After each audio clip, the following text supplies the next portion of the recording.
yeah. Oh. Need to reauthorize my frosty tools. Okay. I kind of care.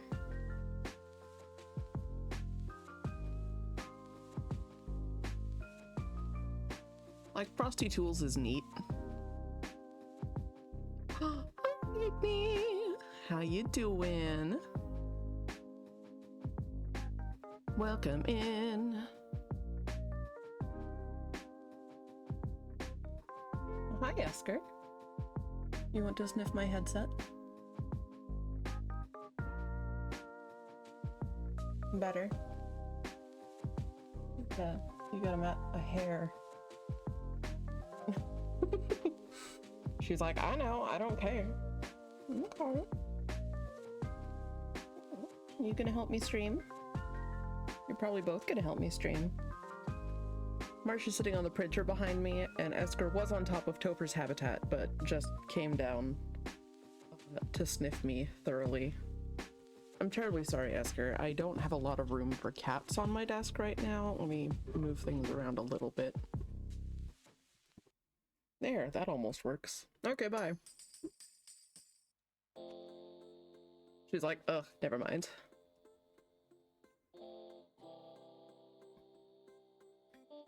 Oh yeah, I was thinking I should,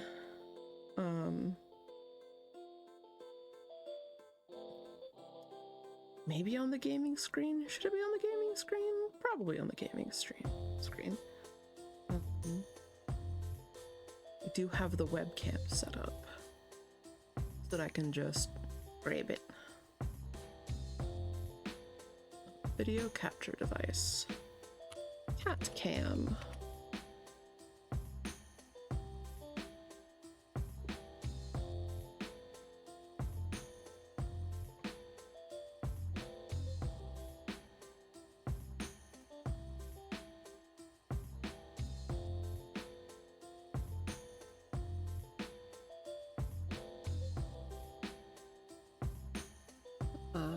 Yeah, it's gonna be the USB thing.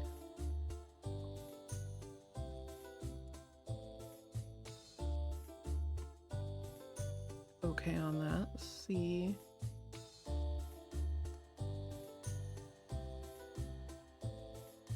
Hi, Yokai. How you doing? I was thinking I should like. We used to have PuppoCam, but I guess I'll figure it out later. Because it was like a video capture device, but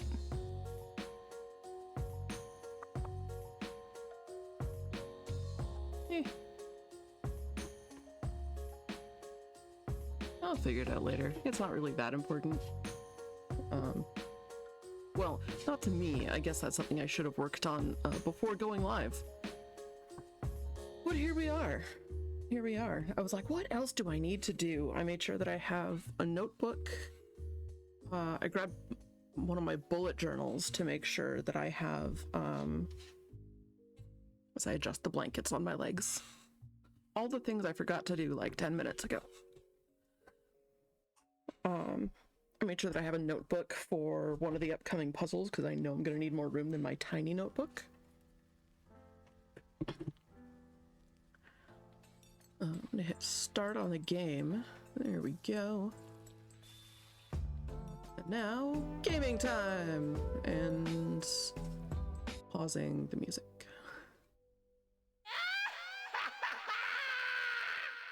Gotta go through the to-do lists. I'd completely forgotten about, first of all, I thought that my blanket situation was fine. And secondly, I totally forgot about cat cam until they both showed up and were like, what's good? And I'm like, oh.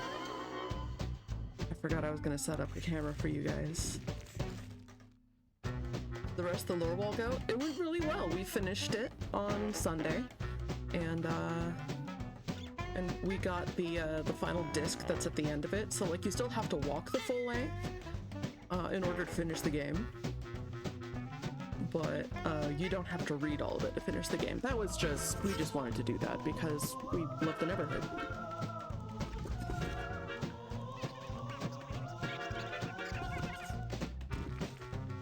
You managed to miss the end there. Oh no! We learned about skull monkeys. These guys. It was a little bit on the depressing side here and there, but that's kind of to be expected anytime something is taken from, like, or inspired by the story of the Bible. There's always going to be some death involved. We're gonna load, and I saved it as ready for Tuesday. Aw, yeah. Which also means I could show you this. We now have half the discs. Yeah, we hit that like 50% mark, more than. So we'll start out with this. Hello. Me Willie. Me Willie trombone. I love him. These discs tell a story. Story about good. Story about bad. These discs are all that are left of the true story. True story of the closing of the third age. Willie know that once you know this truth, then you know what to do. Listen, I tell you. It all starts with Hoborg, a being who had to create because he had to. Big mood, Hoborg. Big He mood. makes a world full of beauty and wonder. Crumbs. We'll wait for the ad. We'll wait for the ad. Yeah, that's a whole mood, Hoborg. Like, being who had to create because he had to. Like, you know what? Yeah, me. Samesies. I feel you. I feel you, Hoborg.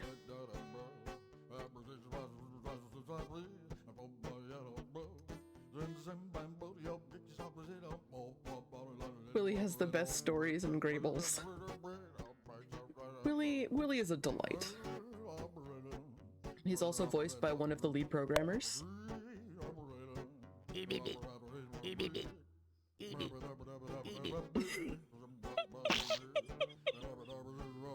Good. Good. But, yeah, I really love that he was voiced by, I think it was Mike Dietz, who was lead programmer.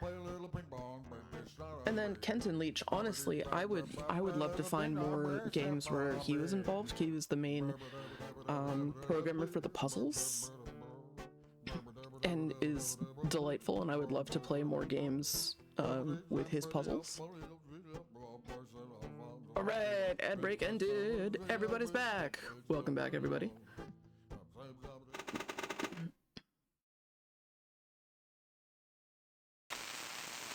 He had to. There we go. He make a world full of beauty and wonder. This world, the Neverhood, a world where he could live forever and evermore. You made really good puzzles. Hoborg thought this world would make him happy, but it make him sad. Oh. Walking around his big, beautiful new world make him feel all alone. But then, Hoborg get him an idea. He said, I know. I'll make a friend to enjoy this world with me.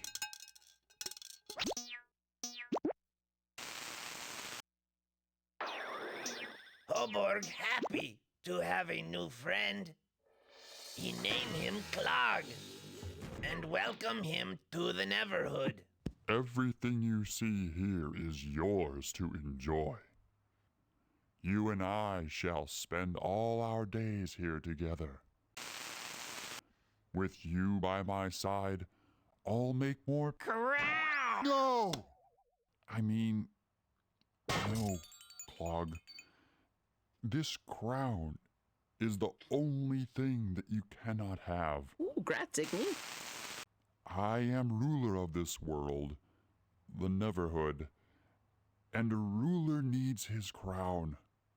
Surely you can understand that. Now go and explore your new home, while I go back to my throne room to plan some more people to make. So, Holborg go to make more friends. And Clog start thinking bad things. Uh-oh. Sitting in the throne room, Holborg start thinking about who he make next.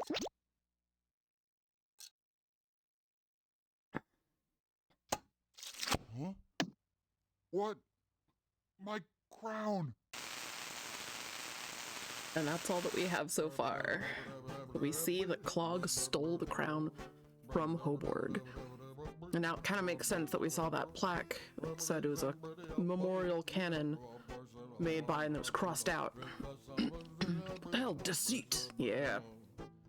It's bad news. Immediately giving Bible inspiration. Yep. Yep.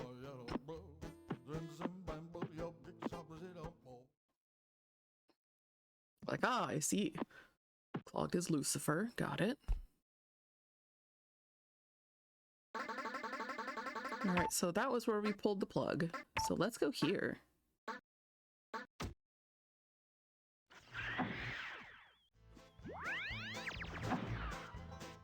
And here we can see the Neverhood again. So there's the castle. And there's where we were, and this is the new area. This is the teddy bear being hung on a noose.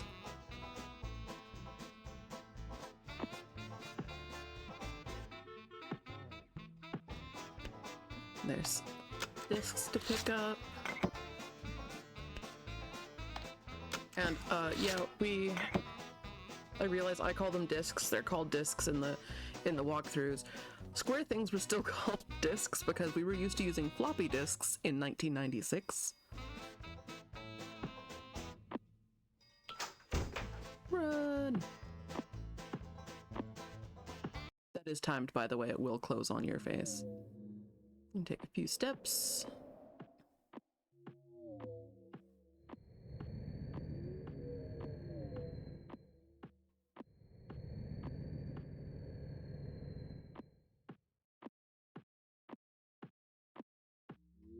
It sounds so spooky.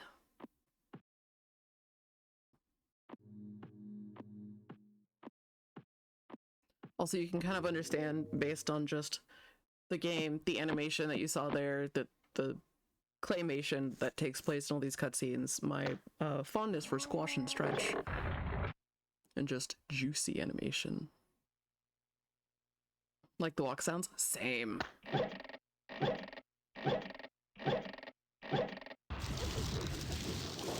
Uh-oh.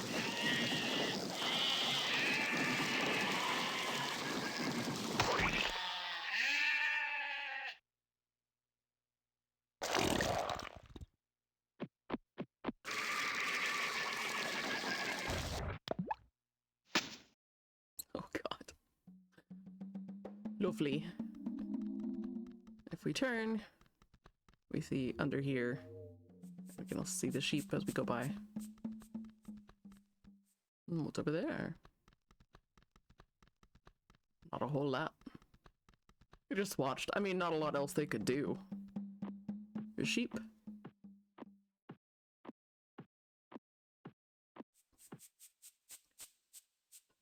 Oh, and one of my favorite songs is coming up, and I hum it to myself all the time.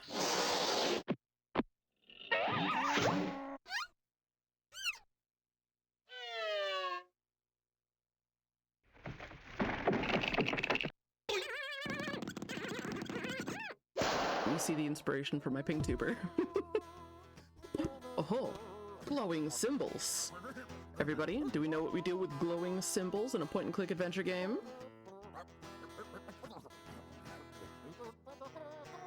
We write them down in our gaming notebook. So I'm gonna make a note of these here. We got the little circle. It's a pizza with just a couple slices left. And then we have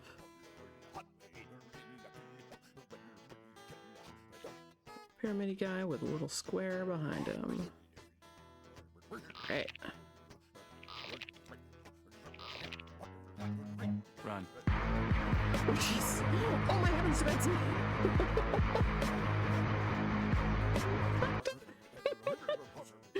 Facto, thank you so much for the raid! Oh my heavens, oh and all the explosions! Thank you, Fire, for getting the shouty! We're playing some Neverhood. I told you we'd be here. I know, but I didn't know when you were gonna be here.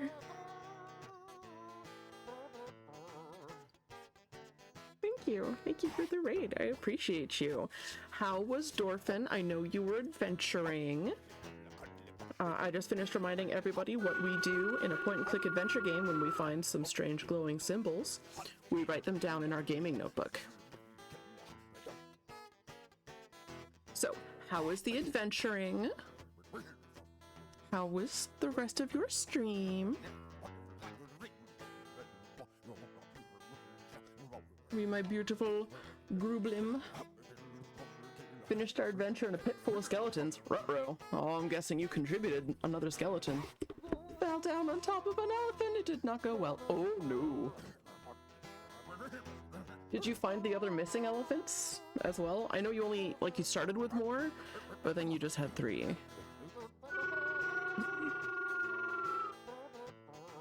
Oh yeah, this thing. Another disc.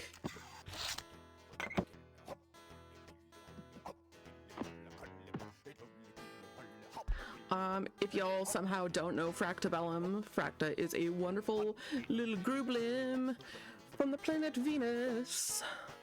You have a new fortress at the volcano that you found. Very nice. As you might have gathered, Fractabellum plays some Dwarf Fortress, as well as some other very fun, kind of colony-ish games, and also lovely things like Dome Keeper, which is always very fun to watch. I really enjoy Dome Keeper. At some point, you'll be playing Ancestors again, right? When we know that fire is available for the gameplay. Gotta stop by again? It's true. It's true. Not here, just wandering around. You're tempted to try Oxygen Not Included. Do it. Do it, do it, do it. I play it myself. You're not here, you're just wandering around. That's fine. Yes, Ancestors. Good to see you wandering, frog. And excellent. Good. God, I wiggled my mouse and then I saw it on OBS and I was like, what? What happened? No, I'm just an idiot. Tempted by my friend is streaming right now. Oh, ho, ho. Hi, Tengu. How you doing, Tangy Wangy? And for folks who came in with Fracta who might not know me, I'm Elfie Bean. I am an illustrator and animator. Sometimes I pitch in on game jams and do cool things. I like sharing. Oh no, some little said Tangy Wanky. That's atrocious. Oh dear. Heavens to Betsy.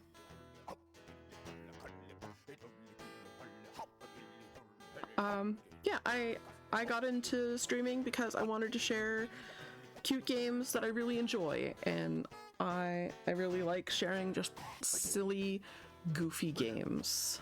I started out with Ooblets and Calico, and right now I'm sharing the Neverhood. Automatic captions are not the most accurate thing, turns out. What? Your first Twitch of the day? Aww. I am honored. Thank you, Flog. I feel like this game very thoroughly exemplifies the weirdness of me. This game had a significant impact on me as an artist and as a weirdo. and it makes me happy. Oh, Krista! Well, welcome in to your first stream of the day. Thank you.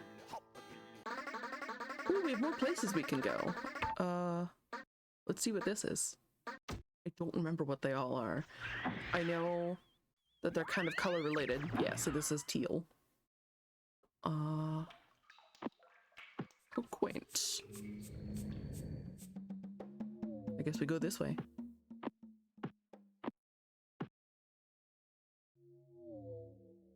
Oh yeah. Oh boy. This was a section that made me and Prime really sad, because so we first played this game. You're waiting for your flasks of media to warm up a bit before throwing cells into a food water. Up here. Willy, where are you?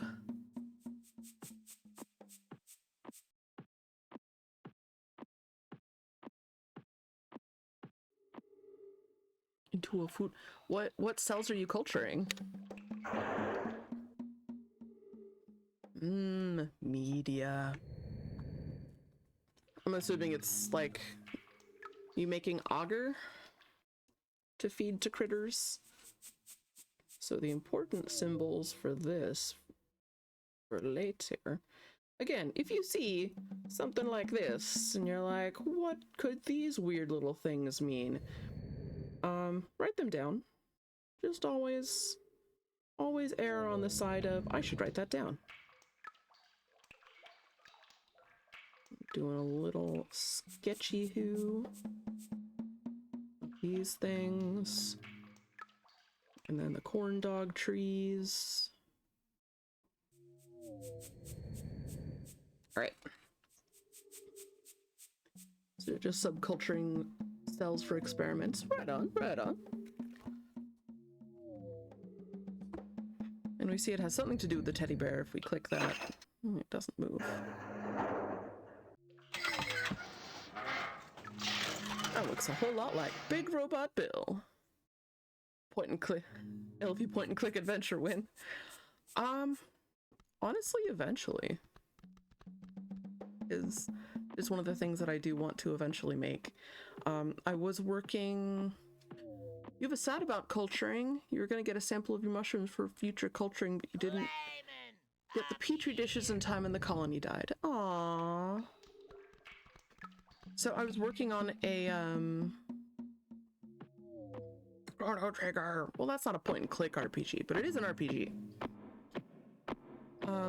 Solder Jam a couple years ago, I was working on a Legend of Zelda, not Link to, was it Link to the Past? No. But it was a top-down perspective of a very cute little pixel art Legend of Zelda. Link's Awakening with the pink hair. So we were working on kind of a variant of that. Ooh, new button. A try with the remaining spores from the fridge. Worth a try? Definitely worth a try. Okay, that's where this is. You. Yeah, those were the, I'm sure I've shown you the run cycle for a young girl with pigtails, and the run cycle is based on the Miyazaki run cycle.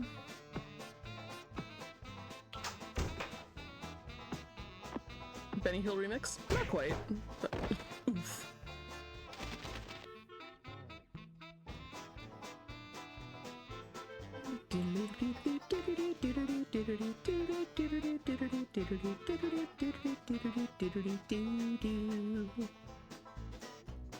Not that I know all of these songs incredibly well. Lennox, how you doing? What the dog doing? Good question. Fire, puppy reports. Oh my goodness. Yes. This was one of my favorite things as a kid. Oh, it's you! Hi! Go away! Sleeping with his paws crossed. I gave it the Hall of Records. Elfie know all the songs to the game amazingly well. Never! Never. I don't sing them from memory on a regular basis at all. Smoke weed every day. Smoke weed every day. Smoke weed every day. Why, thank you. Thank you for the redeem, and I shall do exactly that. You live! You do! It's exciting! I'm glad to see you live! Welcome. Welcome to the weirdness. I am sharing... Wanna know how I can guess? Onion is also asleep, but on his back. Aww. It's sleepy pupper o'clock. I'm sharing my favoritist game, the game that inspired me and helped me find direction for my art that wasn't just, I don't know, studio artist. Because of this game and their little behind the scenes video that they have included in this, in the, actually right here, the about, I learned that you can be a concept artist. I learned you could be a character artist. I learned that you can go to other people and be like, hey, I have these characters and these ideas and I want to make a game with them. Do you want to make a game with me? And like, there are people who will do that with you, and you just have ideas and you can go find a team and make things. And I didn't know that was a thing until the Neverhood. So I was like, I want to be a concept and character artist. That's what I want to do. I don't know a lot about video games, but I want to make something like this. We can make friends. Yeah.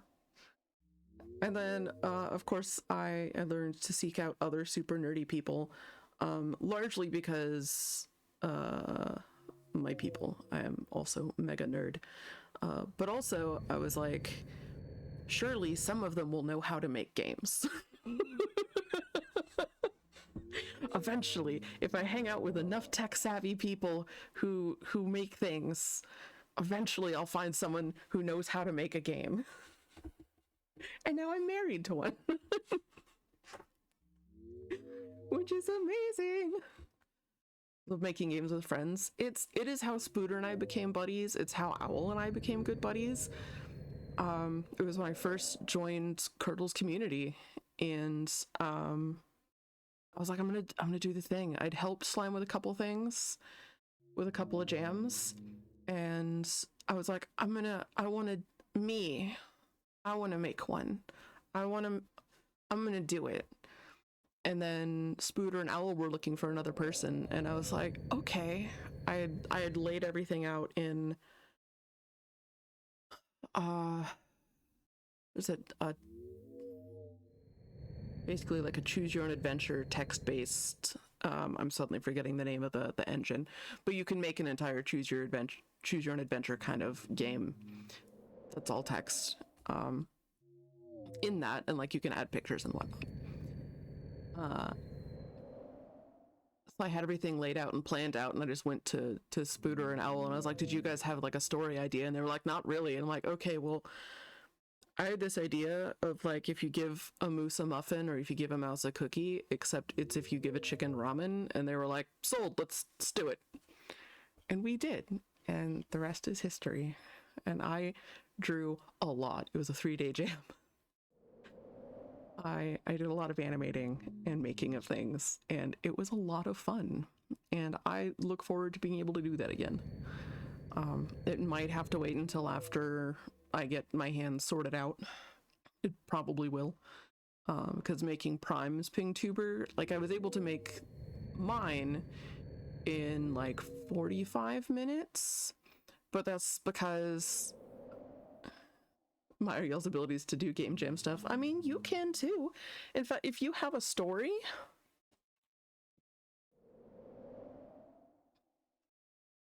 not be able to handle the stress load, I mean, you can just be the writer, which, you know, is still a lot. But if you have a concept and you have ideas, then you can just throw the ideas at us and then we take care of all the rest and you don't have to think about time. Some jams are longer. That's true. Some jams are a lot longer. Some jams you have like a week or 2 weeks or a month. Can toss ideas at people. There, see? We'll get to make stuff together. And Igni, I will definitely let you know, and Fracta you as well. Yeah.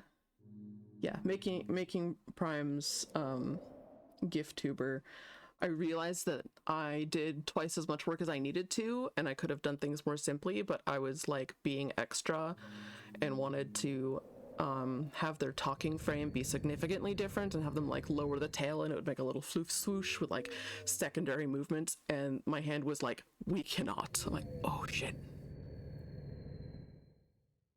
Oh yeah, I need to update that.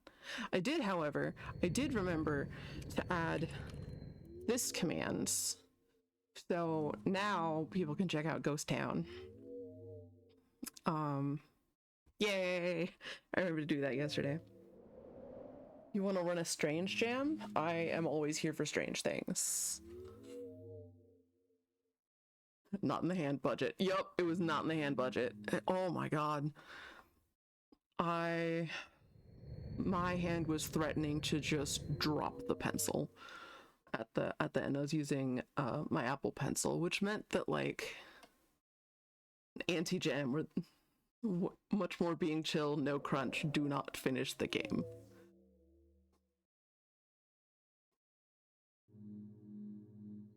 I always have the perspective for jams that I guess I picked up probably in art school, but also while watching the Great British Bake Off. Turning in something incomplete is better than turning in nothing. Finish the game, you win the "you tried too hard" award. I am nothing if not a tryhard. I will always do my best. We just make what is made, exactly. Yeah. Like, this is what I got. This was my idea. This is how far I got with it. The one thing, you work with the most teams, Social Butterfly Award. Yes. One thing that I will warn everybody about if you want to work with me on a game jam is if I take the reins, I am militant about scope. And I will not discuss additional features until the features we've already put in are complete. So if you want to have like an additional chapter, an additional scene, additional assets, you could talk to me about those assets after the assets we already have on the list have been created. We can talk about that next chapter when all the chapters we are currently working on have been completed. You want to make more animations? Are the animations you're already working on already done? No, you don't get to work on it. Like, I'm really strict about it, and that's partly because I have to be that strict with myself. And I just bully everybody else, because otherwise they're going to do the thing that I do, which is disappoint themselves. And they'll be frustrated. Give you a smacking stick and make Elfie a director. Every team you're in tends to go over scope. Yeah, I'm like, what do I need? What is the minimum required for me to call this complete? And then I make sure that is done. And then if there is time, we can add other cool things. But I also always insist that the very last day, and this I also learned from Spooter, the very last day of the jam before it's due, that day is for bug finding and fixing. That's all that is. You can't add anything else. Nothing else goes in the pot. Have I read Tomorrow and Tomorrow and Tomorrow? I haven't, but that sounds like something I would be into. That sounds neat. Oh, also, so this guy, he means nothing to the story. He's just fun. And I love him. The guy goes and he keeps coming back. I don't get it. I wish he'd just go away. He'll probably do it again. You can just keep bothering it's him. you. Hi. Go away. Ah, about friendship and love and game development. That sounds amazing. I'm gonna DM that to Slime.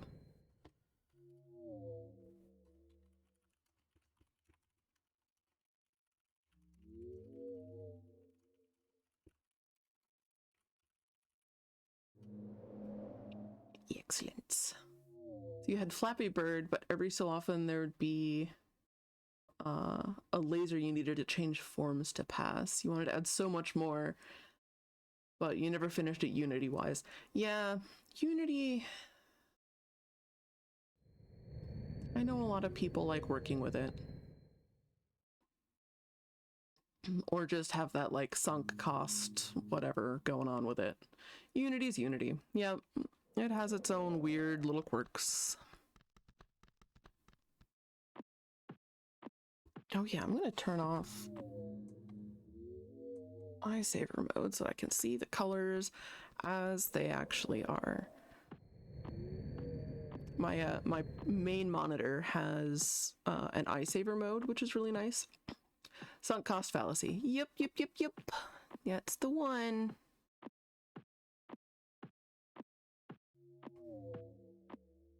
No, we're not going there this time. Tried learning it for 2 hours. I mean, valid. Hey, we've seen one of these before. Everybody, do you have your notebooks ready? I do. Oh, and we have an ad now.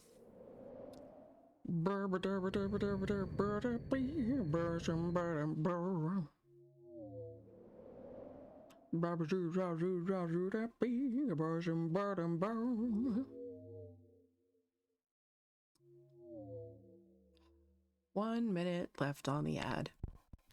Harumph. Oh yeah, I also have been making sure to like write down weird game ideas, and some of them Slime specifically wants to work on with me, and some of them might not be any good either.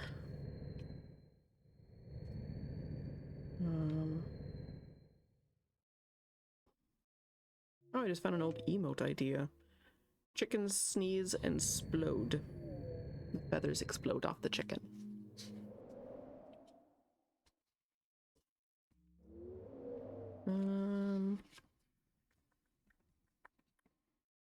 Hey, there's the Everett Bone and Joint Clinic that was covered under my state insurance but did not have any surgeons that would help me.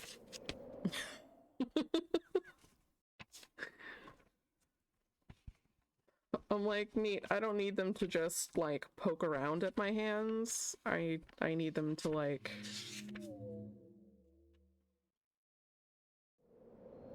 be able to pick bones out of my hands.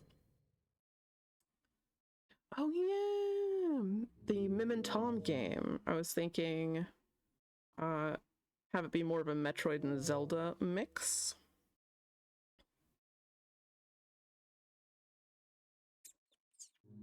Tom the rat would work as a boomerang. For a climbing mechanic, we would need climbing gloves. Cave access would require a lantern. So like that seemed to make sense for me. Anyway, got our handy dandy notebook. That means we're ready for this. The first symbol is the cell phone.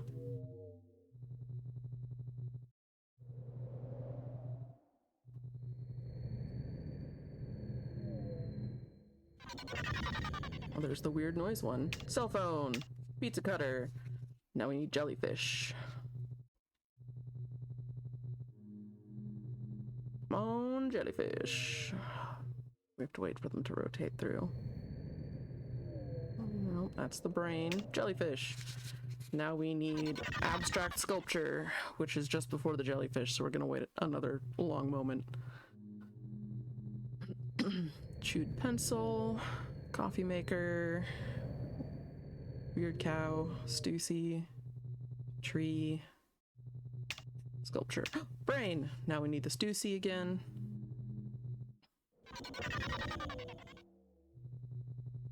Also, there is no undo, so if you misclick, you just have to exit and start over.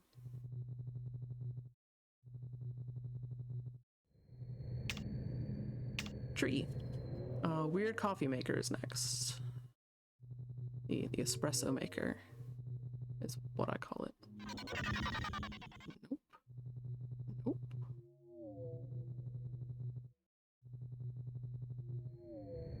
That's the one, and now we need that little friendship bracelet guy.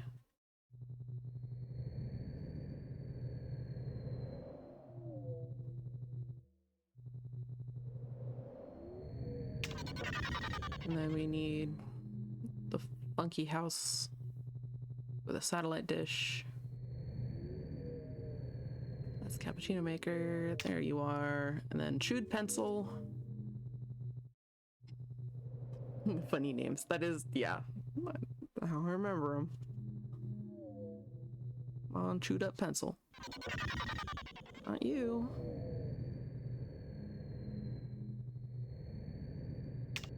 Alright, and then this one's gonna be the weird noise one.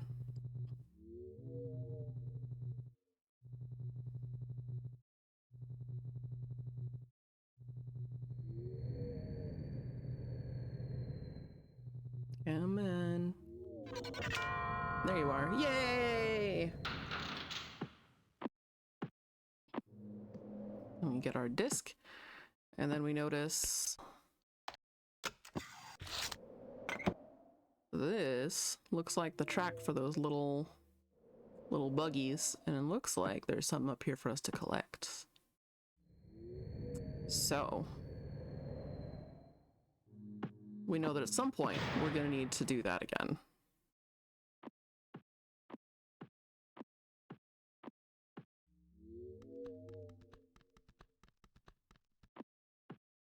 I love that that's like a fucking grilled cheese house. It is delightful. In we go. Hello, little mouse and cheese.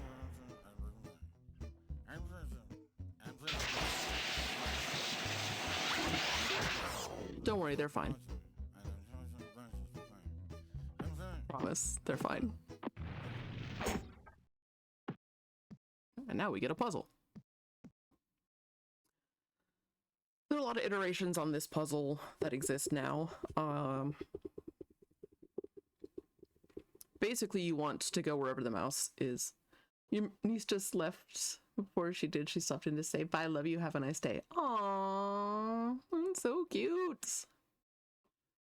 That is very important news, because it is the cutest and most wholesome of news.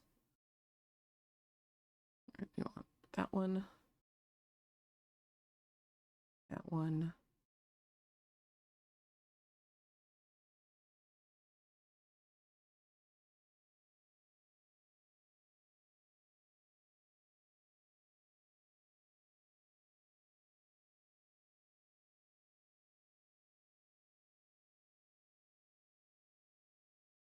Yay! You just want to go wherever the mouse is pointing. So if there's another door to the side, click between the doors and see if he turns. Winner. Oh, winner is Bean! Don't those look like, I don't know, like thick steak fries and just a slab of butter?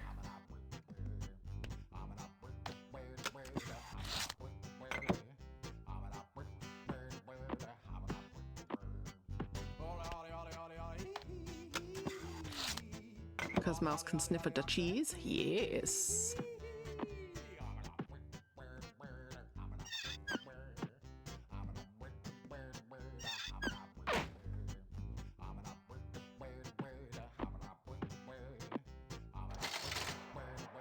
Hey, Willy. Willy going, "Hey." Need to check out Fantasian. What is Fantasian?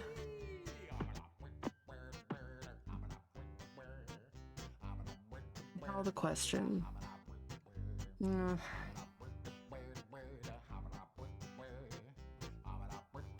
no, I'm just gonna do the thing. Don't worry about why.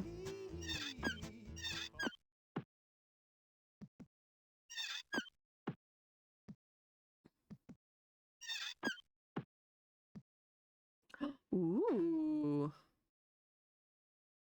RPG from the creator of Final Fantasy. Green cap with the town. I see that. That looks very cool. I like that. It's very textury. This makes me happy. Elfie like textury. They made dioramas for all the locations. Oh, so just like with Neverhood.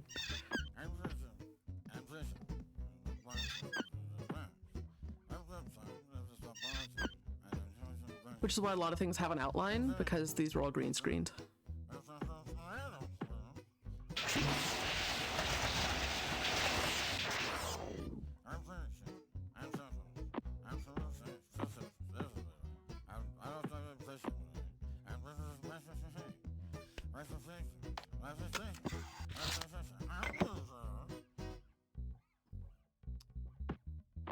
This is one case of vocals I can never copy. All right. So there's 6 by 8. Okay.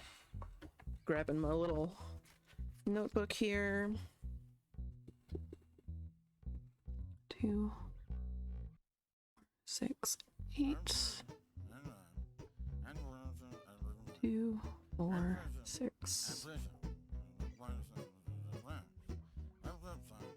Mark this. Where's my ruler? Whatever. I'm just doing this in a bullet journal because it's easy to make grids in there. I'm also not being that careful about how I draw my lines because I can't be right now. So this is a... Well, you'll see in a moment. Check that out. Okay. Oh, ooh. Oh, dude, and you can change the battle music. That is very cool.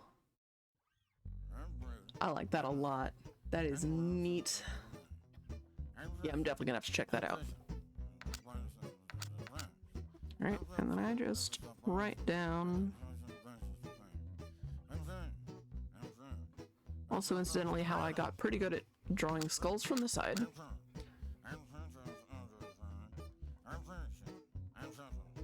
And a washing machine. Doop, doop, doop, doop. We got a Bert and a skull.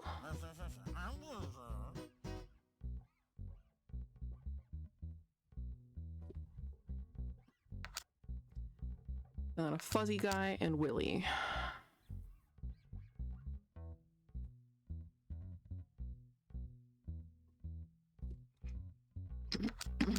Skull washing machine.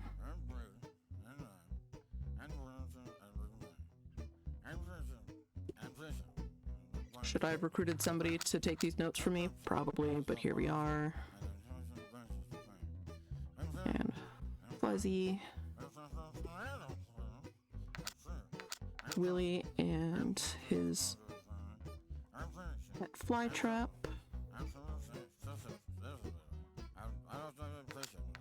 Washing machine and fire hydrant.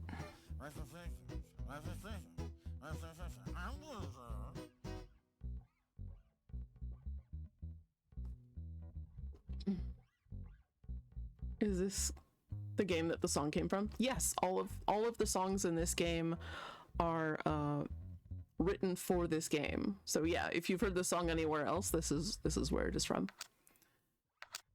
Bert and trees.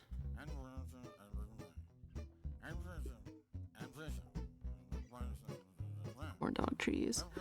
I know you've heard it somewhere before too. Probably. I know that Vinny Vinesauce has played the Neverhood on stream. Apparently he tried to get through the lore wall and couldn't, which is fair. All right, washing machine and puzzle. I love those fuzzy guys. Willy and Hoborg.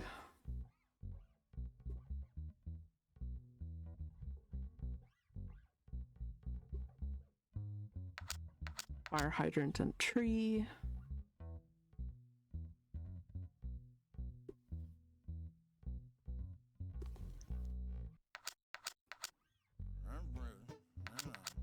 Huh. All right, I guess they match. Also, the reason that I'm going through and doing this now, in this particular way, is because it's one of those really annoying versions of this puzzle. I defeated Vinny in low wall combat. Yes. Yes, I did. Willy in a fire hydrant. The reason I do this now is because it's one of those versions of this game that, where you get one wrong, the entire thing resets. Yep. And it's loud when that happens, and I don't like it.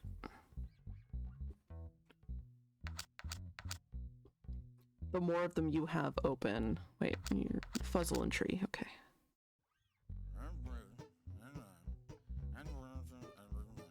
Corn dog tree? Corn dog tree, okay.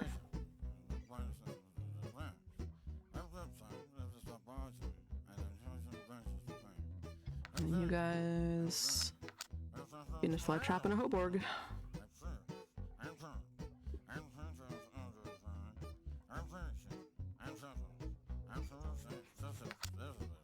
Bert and a flat trap.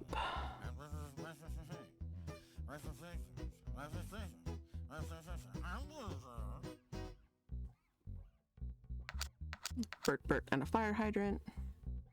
I don't know why Bert is one of these guys in this puzzle, but I'm glad.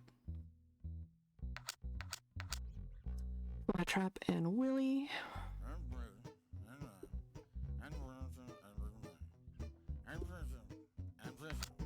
Willy and a skull.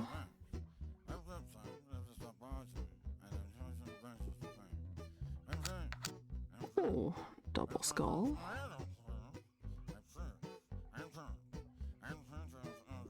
Means there's 3 in a row here. Neat. And corn dog trees.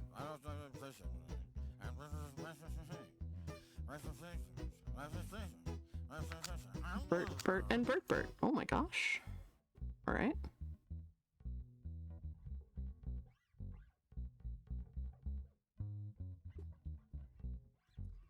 Well, alrighty then. I guess we just start filling that out. Bert. No. Alright, we will start out by doing all the Berts.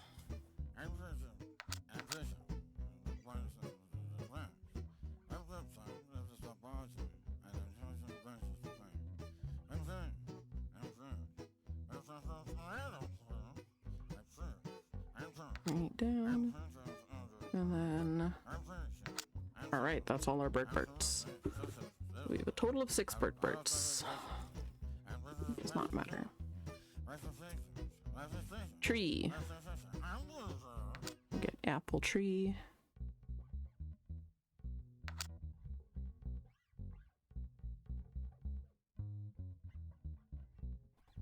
And then... There. Alright. Now we will do Willy trombone. We got 2 Willies here. We got up over Willy. Diagonal from him, we have another Willy. Willy at the end. Any other Willies? Nope, that's it. Skulls.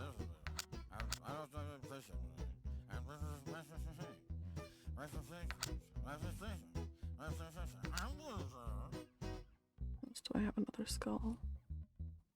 In the top row. Anybody else? Nope.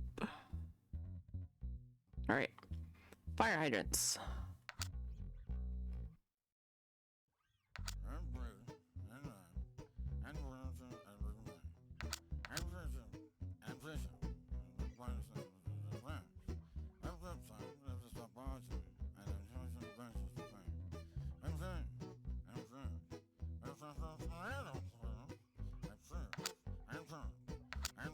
Sweet, that's all our fire hydrants.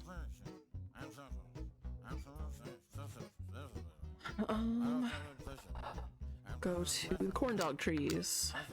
Here. Oh.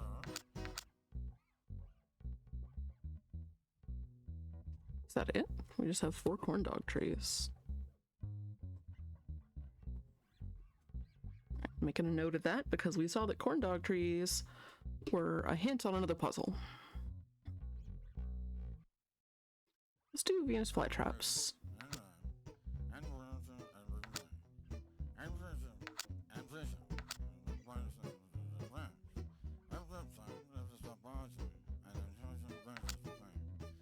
And where's my last one?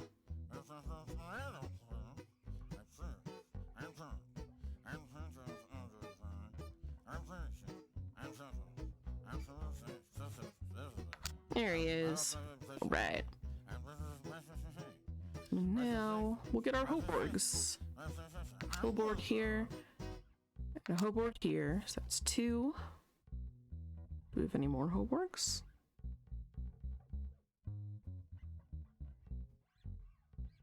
Just 2 hoborgs. Alright.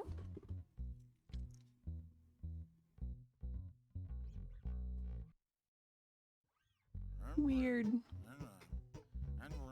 Alright. Let's get our fuzzles.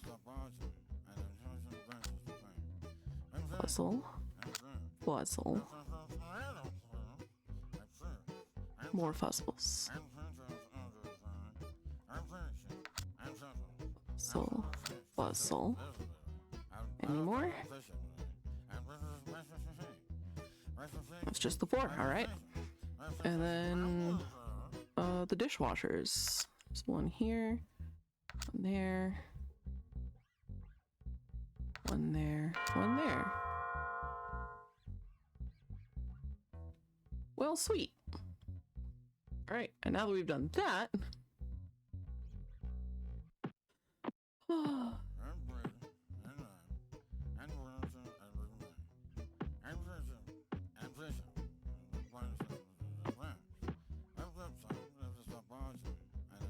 GG. Thank yous.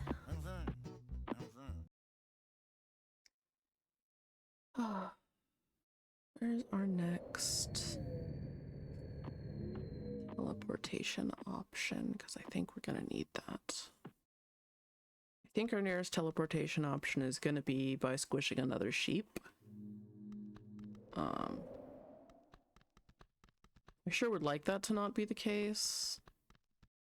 I'm not sure there's a way back into the other building, though. So let's see. A small loaf escaped. Dag nabbit. Gosh darn me, focusing on the game I'm playing, and small lives are so cute. I love them so much. Oh good, we can get in here. Sweet.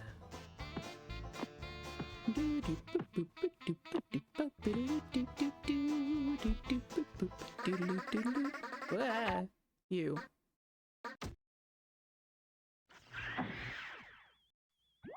Small Love is great for sure. It really is. I love it so much. Pardon.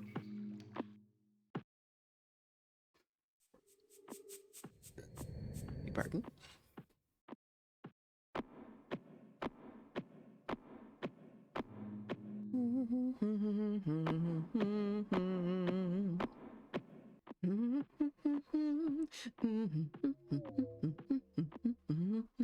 Clayman, up here. One of the few great shiny mons in Scarlet Violet. True. True.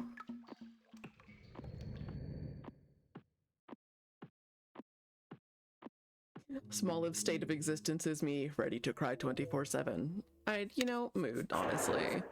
So I think it's by pairs. We had 2 pairs of that, 1 pair of Hoborg, and 2 pairs of trees. Nope.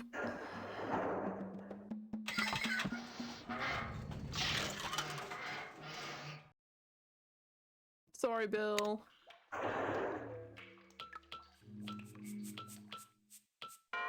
Yay!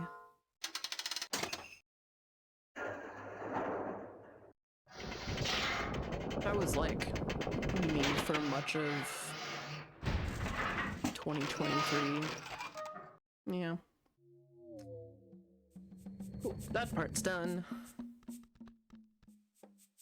Doop-a-doop-a-doop-dee-doop-bop.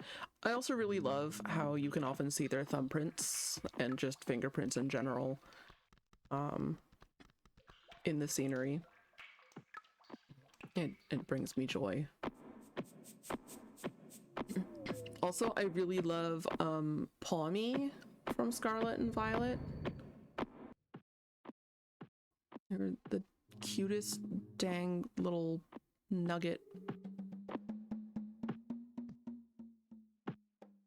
Alright, now I think it's moderate backtracking time.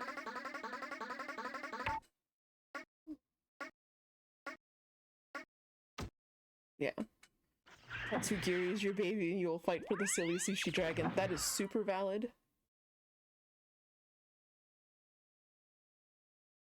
Elphibot, that's not as accurate anymore. I need to update you.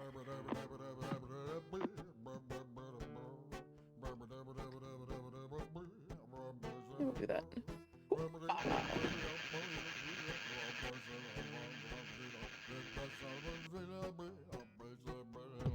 That's such a good method.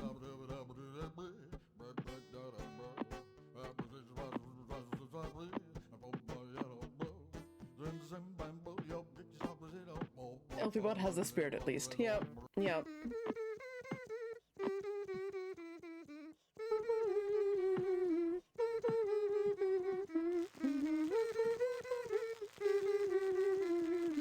Now faster. So this was an actual person on their violin, turns out.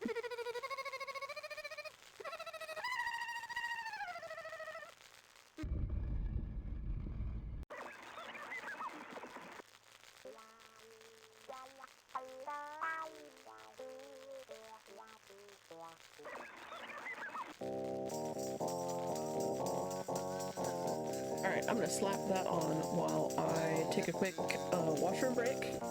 So please enjoy these sweet tunes, and also let's give you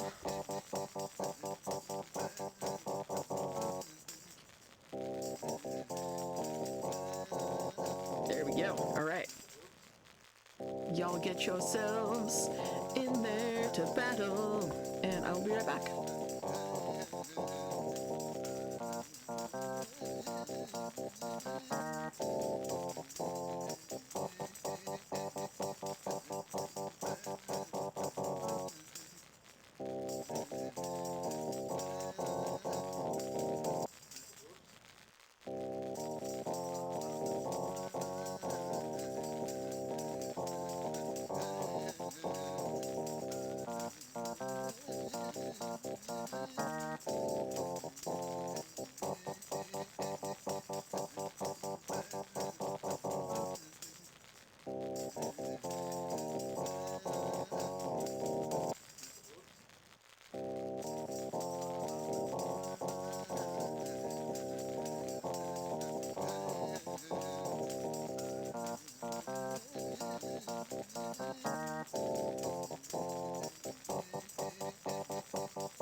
Smoke weed every day. Smoke weed every day. Smoke weed every day.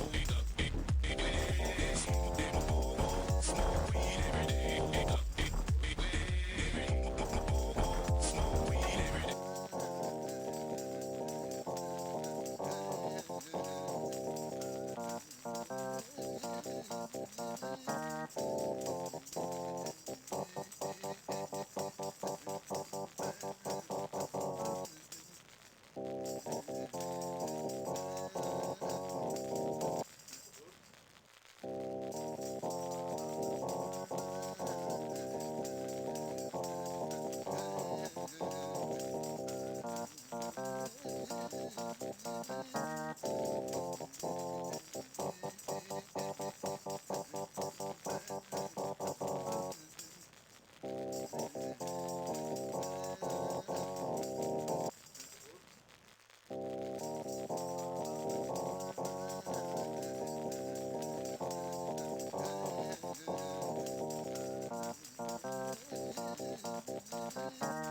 day.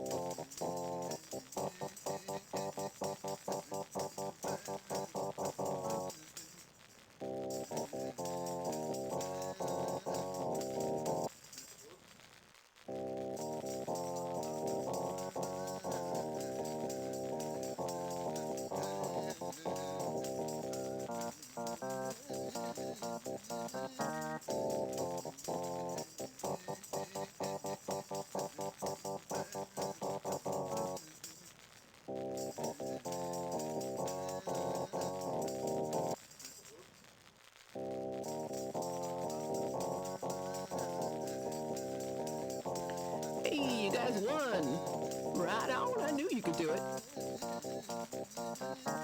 Get my blankets back on my peeps. It's been like snowing overnight, and then getting melted off pretty soon thereafter. Get y'all spawning back in here. Here we go. Wild Elfie has appeared. Deadly Ambitions. Hello. Daily Ambitions is one of my homies from Maple Story. We were in the same guild together, and we're still in the same guild Discord. I don't think anybody in the guild still plays Maple Mobile. But yeah, we're all still in contact that way, and I really love that. And I apologize if you hear crackling. Maybe Panda? That makes sense. Yeah, the rest of us are like, no, it eats too much of my sanity and my money. Anyway.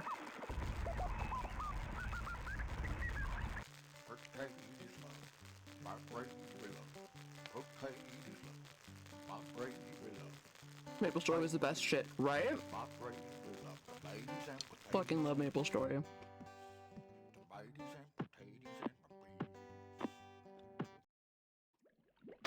It did teach me early. So like I played Maple on PC first, where you could only get like Maple money. Right back to potatoes. Yup. I love that song so much. I sing that song whenever there's tomatoes and potatoes and peas involved anywhere. Or just potatoes. If I hear potato frequently, or peas frequently, or gravy, I'll just start, yeah.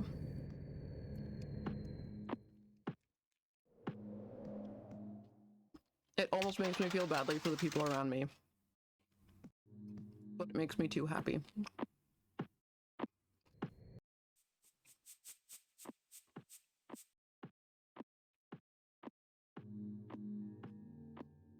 Mostly PC, tried Embidin stick.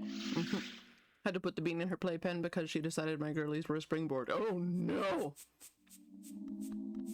Deadly Ambitions.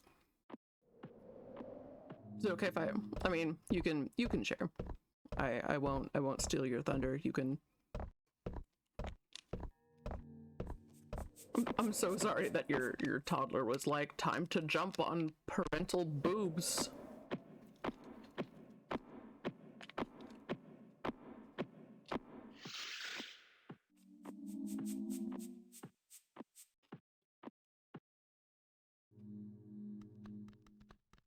So, we did see there was a key to get where it looked like the red clay was.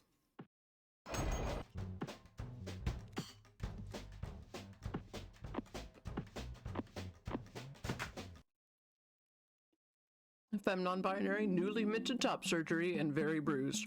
I mean, if you look very bruised, I imagine you are very bruised.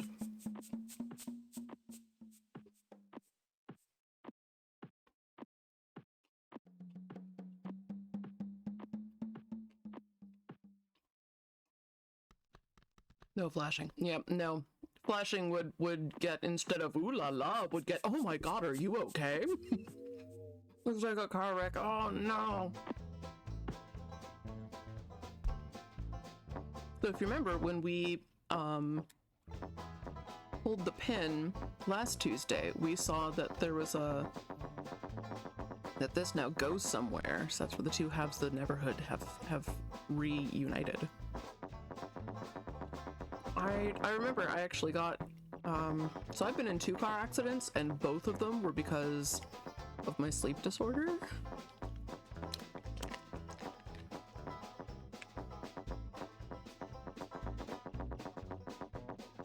Which is good and scary. I fell asleep both times.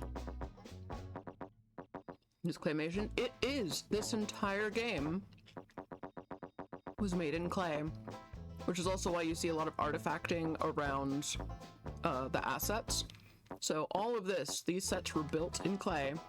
These characters, these assets are built in clay, and then photographed on a green screen, so all the reflections are kind of green. Come on, climb it up you get.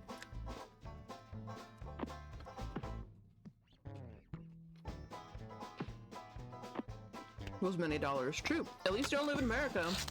At least you're in Canada where like any of it was covered.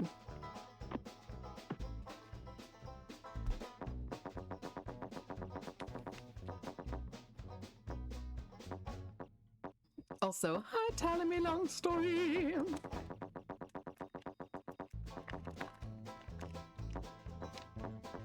It's wild, right? At the end of the game, they do have an about button. I can show you here. This about button. Fun fact, not being non-binary and fusing HRT means it was, oh, that's right. Yep, like, oh, well, you don't want to be a woman? You're like, no, I'm not a woman. And they're like, oh, then we won't pay for your boob job. That's shitty. I guess because they're like, well, you could just grow your own with hormones and, you know, all of the shenanigans and misery that can bring. And you're like, no, I don't need to go through that. And they were like, oh, that's a shame. We're not going to help you.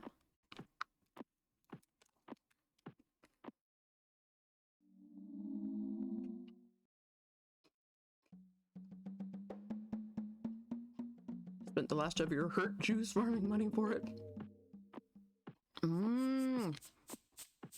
Deadly Ambitions is my friend who works at the Venom Lab that I occasionally mention.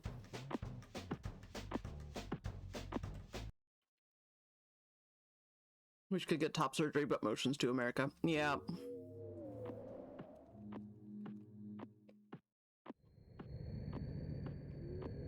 Yep. Merca. The lab was shut down? Why was the lab shut down? I thought it was attached to the zoo. We need anti-venom.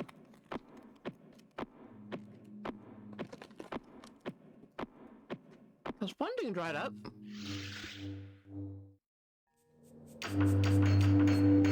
What the butt?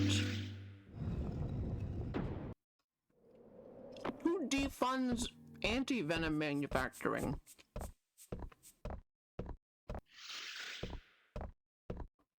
And like, heart medicine research. And there's so much useful research and so many useful things made from snake venom.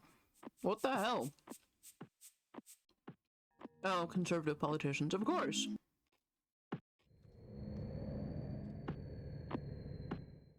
Of course. It's like, but, oh yeah. We can see fingerprints from the guys making the sets. I love that. Ontario government is currently Team Blue. I mean, Conservative Party. Yeah, here in the US, they're red. Which is funny, because they were the ones really scared of the Reds, i.e. the Communist Party.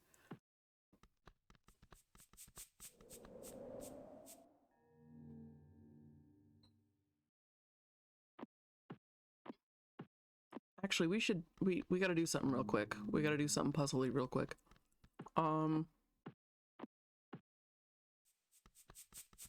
We're gonna do something that's gonna make all of us a little bit sad.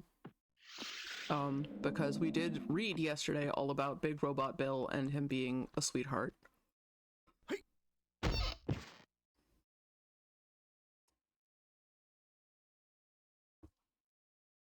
You know those glowing icons. Canada doesn't have communism. Best we get is Team Orange, which is center left, the NDP. NDP. Alright, so this was pizza slice. Sideways pizza slice, there we go. And then funny little rune guy. And then we've got the funny wrench guy. There it is. And over here we had Slash. And then pie chart. And then little lumpy with a square. There they are.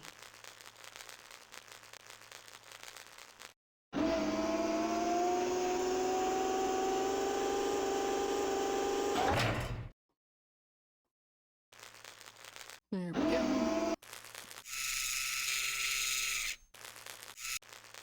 I'm sorry, Bill.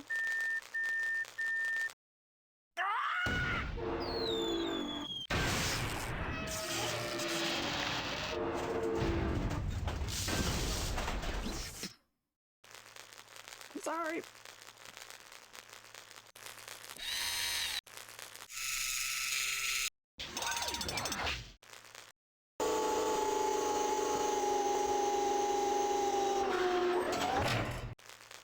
Penalty effect kind of cracked the egg. And nearly dying on the kitchen floor. Yeah, nearly dying on the kitchen floor kind of helps you realize. I know, I'm so sad. It's the only way. Bill doesn't know that he can destroy things. You have to knock him out that way. And it makes me really sad. It makes me want to go find Doug TenNapel at another Comic-Con. I met him at Emerald City Comic-Con before I knew what kind of a person Doug TenNapel was. He's very nice in person. We're not going to jump in there, by the way.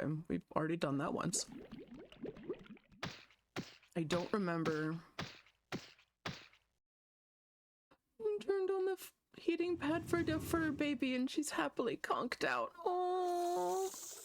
Oh wait. I don't think there's anything else we have to do down here.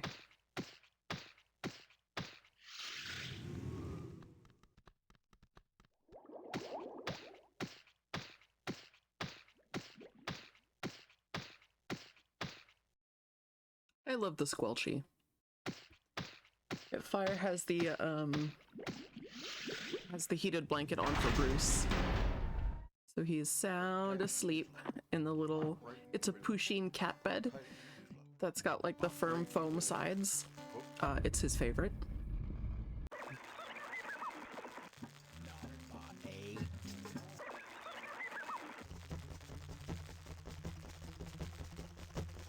I believe the name of this song is Clayman Takes the A-Train.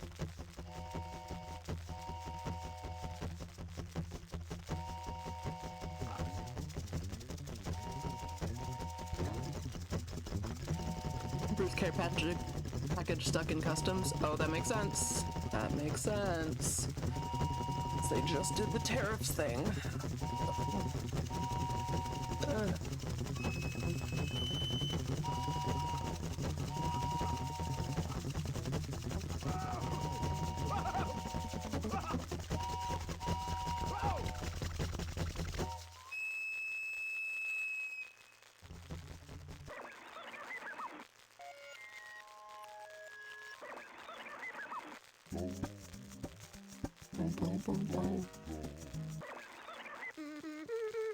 There we are.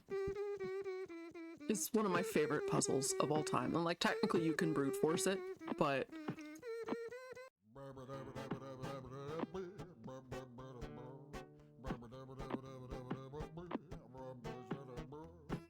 it's probably one of the easiest ones to brute force. But it's and the most fun to brute force. Big noise.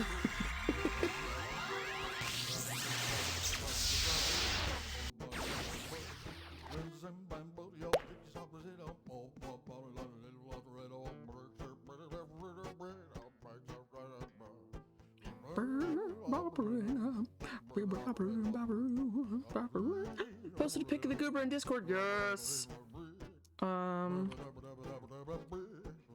Which reminds me, I should drop this in case other people would like to come and join us in Spicy Goblin Studios. Initially, my plan for Spicy Goblin Studios had been to make it something like Ghost Town, but I'm not very organized. Eventually, when Prime gets in the habit of going live more often, I would like to make that a place where Prime can also bring their community, but they'll probably, I don't know. I don't know what they will do, but I hope that they will, like, we have an automatic shout out for them anyway. Grab the gaming notebook. Blue all the way up to the top. Green. Also, do you guys want to see what happens if you get it wrong?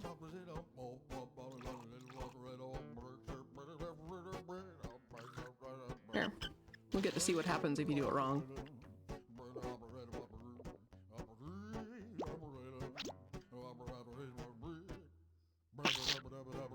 Yeah.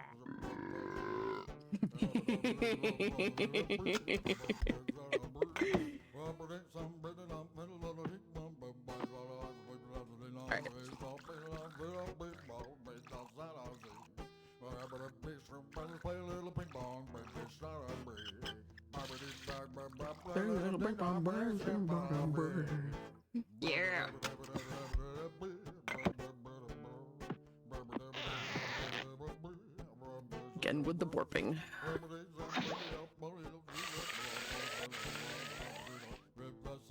Like, if ever there was a doubt that this game was made by the same people that made Earthworm Jim and Skull Monkeys.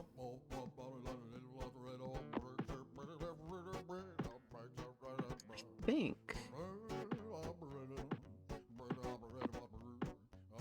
think we're right about it near the end of the game.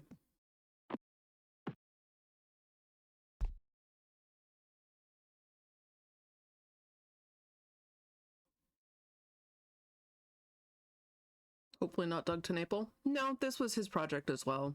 Unfortunate.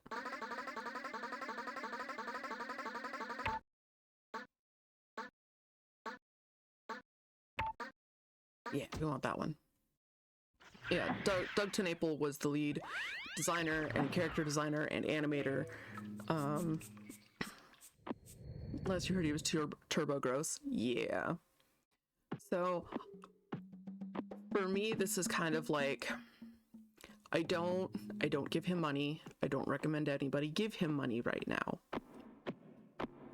There's a reason I don't use him as a hashtag for anything.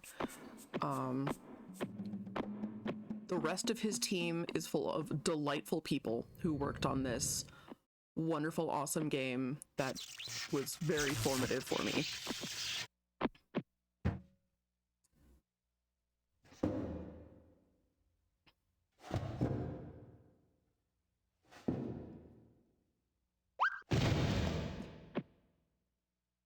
He's set to bad. Hey, reboot. But yeah, Doug TenNapel is turbo gross. I wish Doug TenNapel was not Doug TenNapel.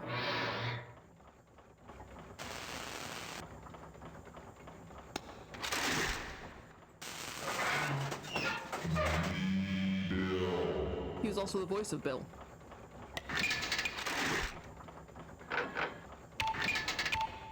I still love his artwork, I still love the games that he has made, but I can't, in good faith, interact with anything recent from him. Bill, did you just realize you could do this? I guess Bad Bill is...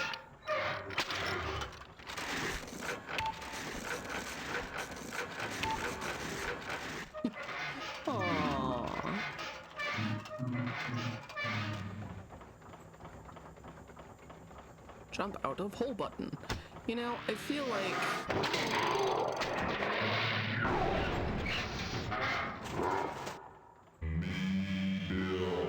that would have been a feature that would be good for Bill to be able to access on his own. Oh no! We'll save you!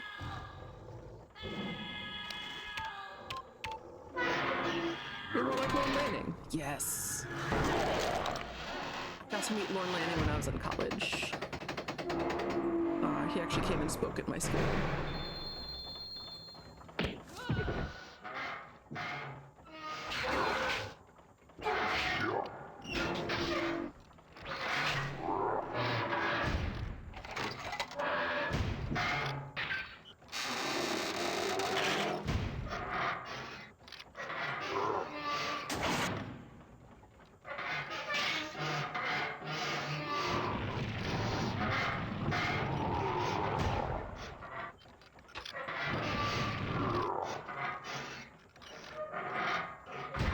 Also, do you notice when Bill is doing that, where his center of gravity is, where his head is compared to his feet? That's why it feels as good as it does.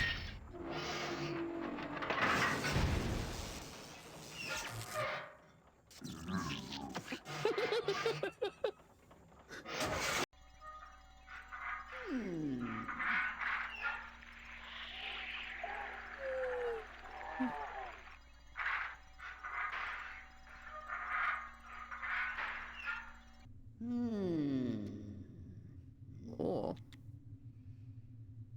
Does the fact that you have a statuette of stranger surprise me? No, that does not surprise me at all.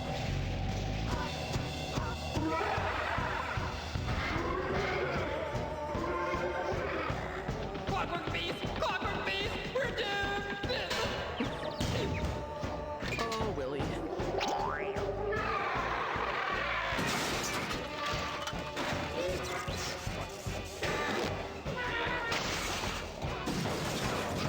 Fucked up his tie.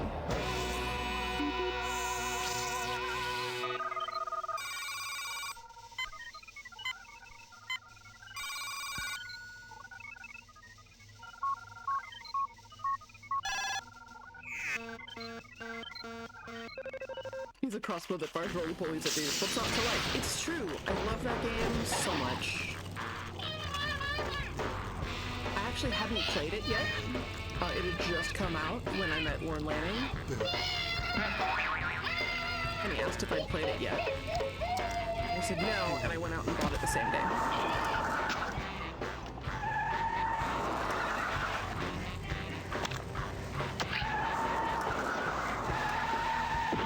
And there was a game store just around the corner from the building where we did the talking.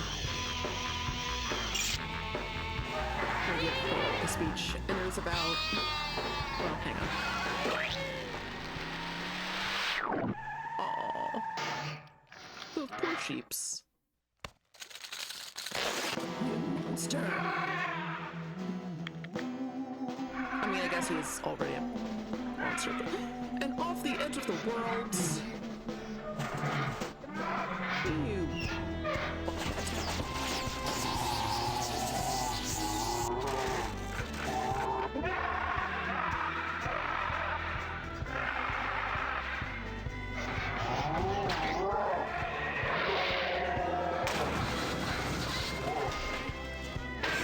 Let's wait till Friday. That's fine. And there's never any pressure to sub.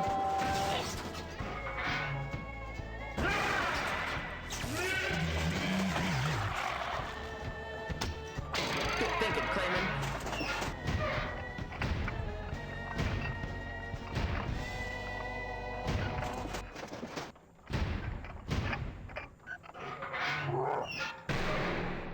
Oh, ad starts in 1 minute, so we still have time. Uh-oh. Oh no.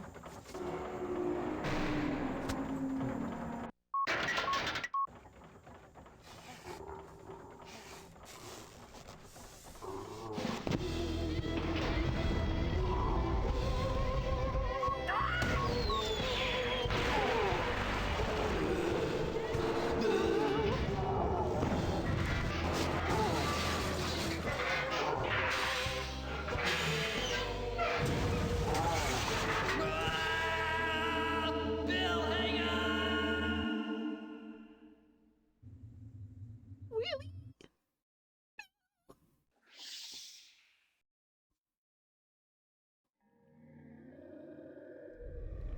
It makes Elfie feel sad.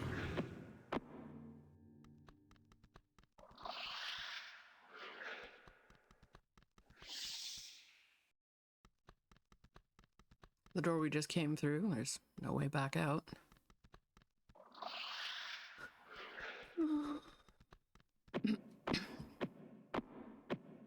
I guess we'll explore. Oh, there's a key.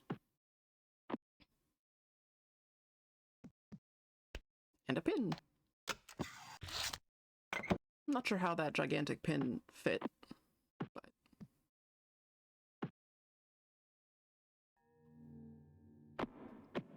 Right. So Lauren Lanning came to speak at my university that I was attending in San Francisco.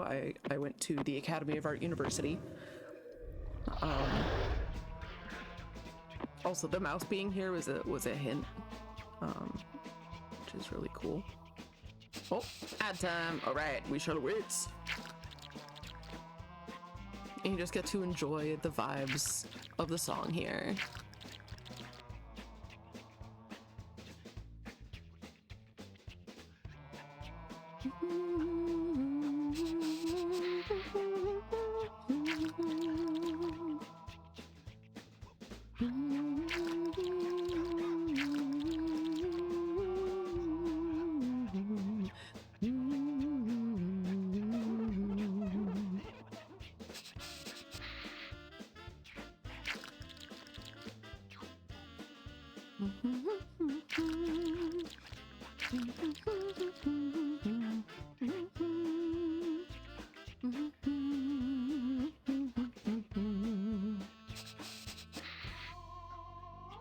More seconds.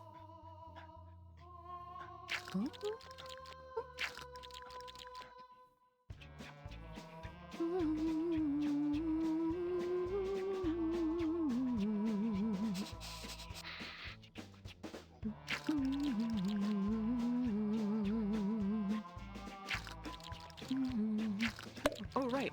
While I'm here, while we're waiting for the ad to end, I can go look at Ashalotlin's baby.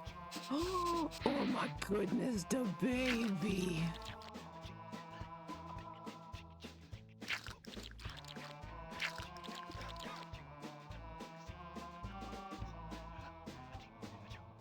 Good. Excellent.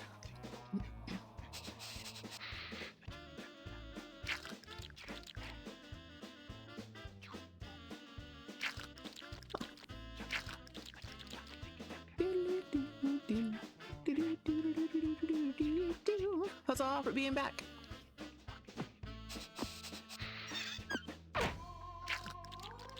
Also, we're gonna pick up this. And then one last use for our negative. No. Flaming. Whoosh. Thank you. I'm your current entertainment while you make dinner for the chillins. Aw, yay! Also, check your Prime. Okay, and now we grab our handy dandy notebook. Our gaming notebook, because it looks like that's a hint. So we have the double T key, 6. A little heart key is 15, and the IUD key is 7. And if you don't know what an IUD is, ask your mother.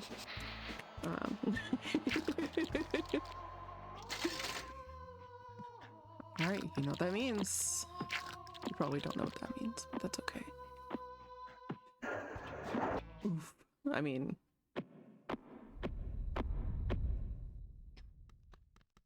there's gotta be another door.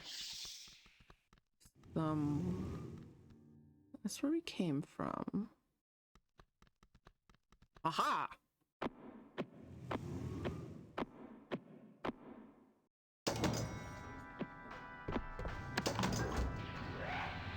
Good.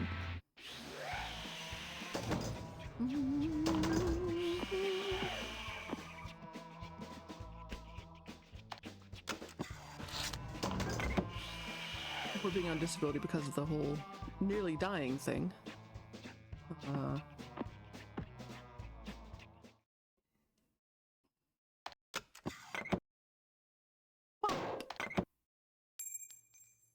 Key time.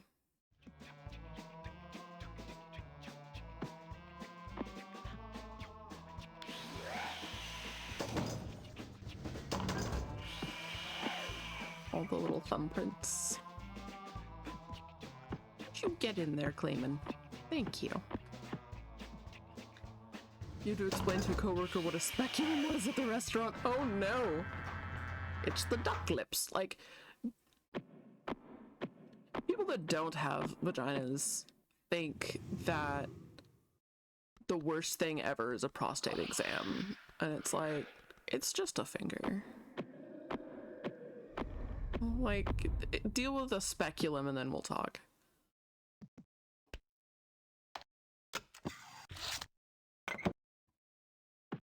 Fucking ice cold duck lips. Why? So I remember when we first played this and we were trying to figure out the angry quack, the chilly quack. So cold. Apparently they do have like a warming tray that they put the speculum in, but like if you're there early in the morning, if you're the first one in, they're gonna be ice fucking cold.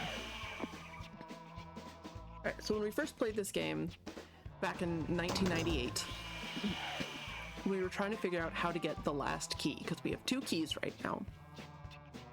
And we were here in the castle, and we're like, how the fuck? And we looked it up on the Neverhood's guide, or hint guide, and they said, Willie will give you the last one. And we thought maybe that meant that somehow Willie shows up.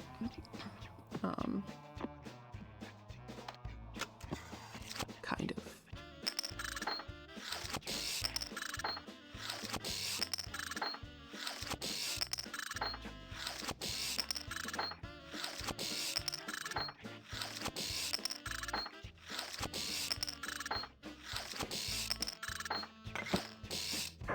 There we go. And we have all of them. Hello. Me Willie. Me Willie trombone. These discs tell a story. Story about good. Story about bad. These discs are all that are left of the true story. True story of the closing of the third age. Willie know that once you know this truth, then you know what to do. Listen, I tell you.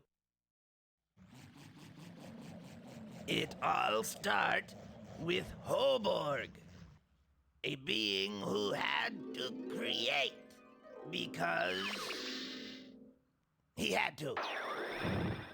He make a world full of beauty and wonder. This world, the Neverhood, a world where he could live forever and evermore. Hoborg thought this world would make him happy, but it make him sad. Walking around his big, beautiful new world make him feel all alone. But then Hoborg get him an idea. He said, I know. I'll make a friend to enjoy this world with me.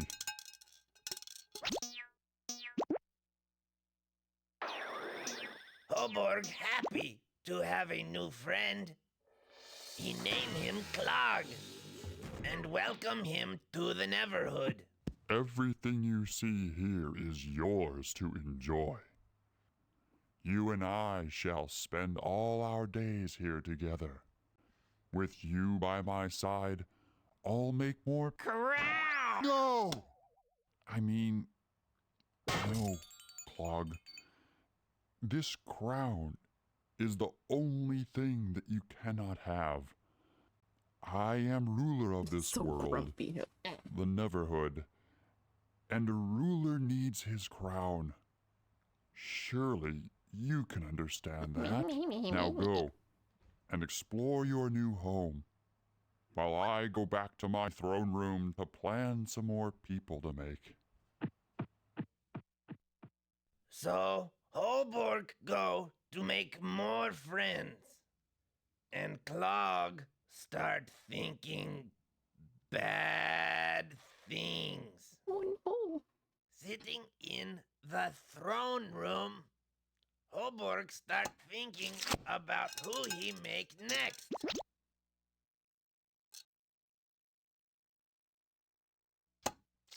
Huh? What? My crown! Yeah. Now, Sam! Hoborg, Hi, Sam. we shall We got all the see discs. who rules this world. You cannot rule without a crown. Yeah, Neverhood. Clog. Yeah. No! We're finishing it today. I declare myself Clog, ruler of the Neverhood. What have I done?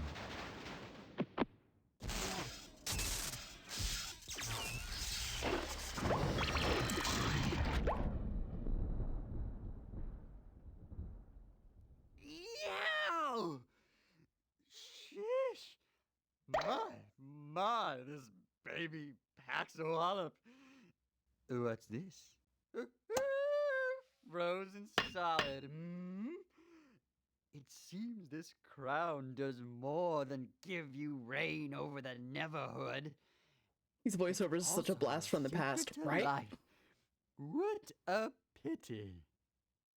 Glug right about that. Without his crown, Hoborg stuck in a big, helpless sleep. Ooh, that clog scare me. Things look icky. But maybe hope. Maybe a Crown reminds you of the life crown seed. from the mean sea cucumber guy from SpongeBob. Hoborg Yeah. boo-boo with Clog. Clog go all stinky bad. But Willie know what to do. Yes. Ooh, me hope Clog no find out about this. Scary. Happy birthday! Willie's our dad. If you watching this, then you do good. Really happy. Now you need this. Go do more good. And look out for bad. Really know bad is always where you forget to look. Bye! Bye, Willie. Oh, stinky bad. Yeah. Thank you, Willie. We'll make you proud, Willie.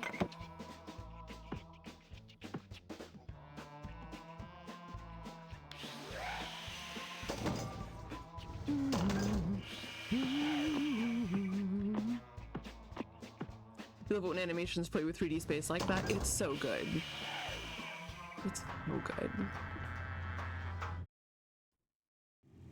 And so, like, Prime and I didn't play console games until the Xbox came out, and a family friend gave us an Xbox.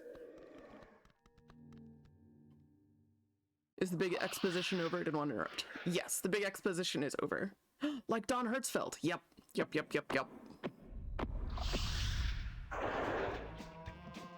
Alright, now we have all 3 keys. We wrote down the code for the keys. We wrote down the numbers.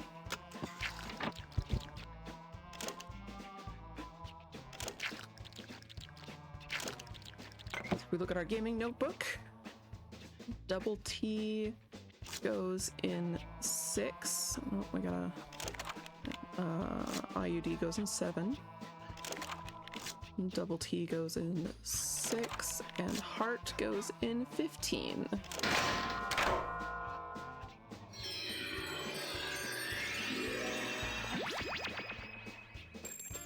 There we go.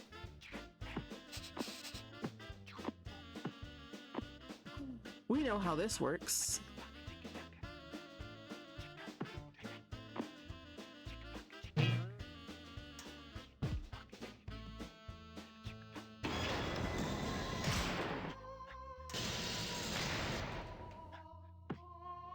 Excellent. So what we do then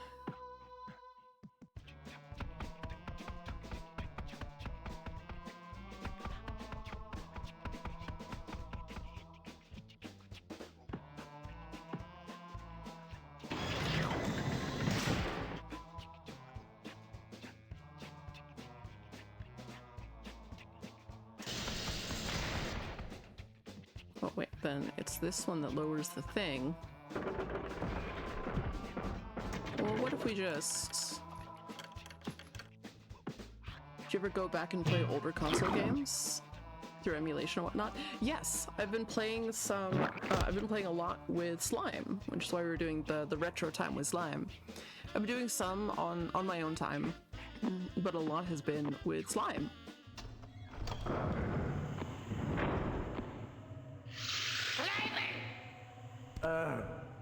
I'm sorry. Did I frighten you? My name is Clog. Everything you see here is mine to do with as I so desire. Should play Grim Fandango. And I I love it desire so much. For We'll all probably of replay this that on to be stream yours to rule. as well, because All you that'd be have to fun. do is wear the adornment of a king.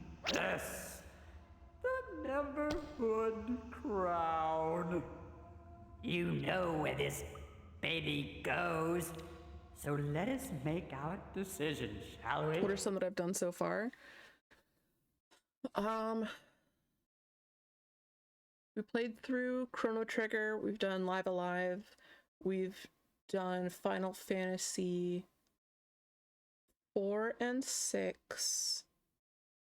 I think we finished 9.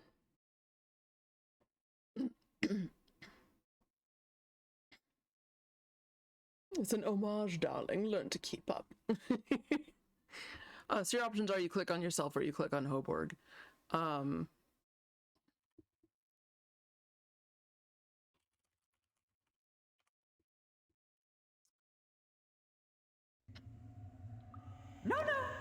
No hurry. I can wait here as long as you can. I didn't know that was a thing. I just saw a part of the game I haven't seen before. What do you think of Chrono Trigger and Final Fantasy VI? I really enjoyed them. I enjoyed them a lot. So, we're gonna show you the bad ending. Yes! Yes! He bought it! I win!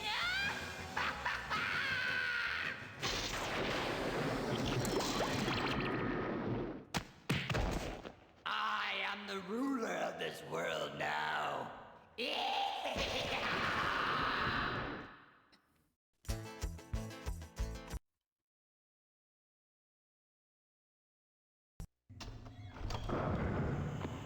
are absolutely not going with that as our ending. I'm sorry. Did I? Kids are having mac and cheese and veggies. Very nice, very nice. Is Clog. That was powerful. Yes. Everything you see here is mine to do with as It was, I it was so intense. It was desire. intense. He was so And upset I at the end. desire for all of this to be yours to rule. All you have to do is wear the adornment of a king. Yes, the Neverhood crown. You know where this baby goes, so let us make our decision, shall we? Everything that light touches, Simba. What? What? I know what you're thinking, and you can forget it. Huh? What the?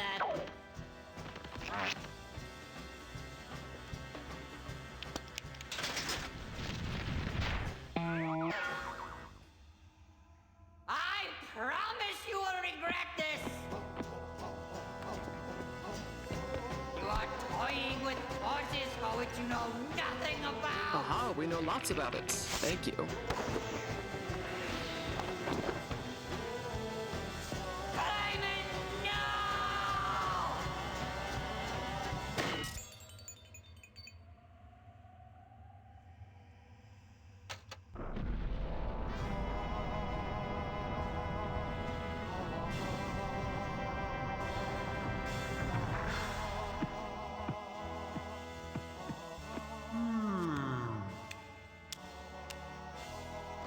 Asleep so long. Who woke me? What is your name? Clayman. Clayman. Zeta yes. try hardly. Neverhood. What a throwback, Well, right? stand up, I friend. love it You so saved much. this I still world, own man. my copy from '98. How you doing? The TV is dancing and he's been 31 hours. Oh my gosh. You know, I never really understood that guy. Come on, Clayman. We've got a Neverhood to finish. Decode fail mode. Oh my This gosh. nursery is where it all starts. So wait here, Clayman, and I'll make you some friends.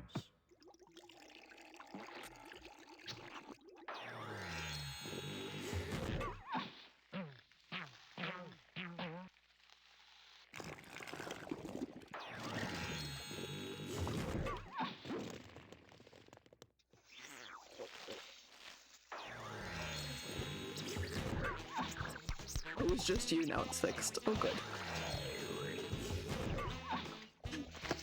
Oh, poor Clayman. How you doing, Zeta? You have to do the bad ending to get the platinum trophy in Detroit Become Human. You may have reverted your cloud state after and watch the good ending again because the bad ending made you ugly cry. Aww. Anyway, so I really enjoyed Chrono Trigger and Final Fantasy VI. We've also played through the Mario games, of course. I want to play through all of Super Mario RPG, but I haven't had that opportunity yet. But I love their happy dance. We played Paper Mario.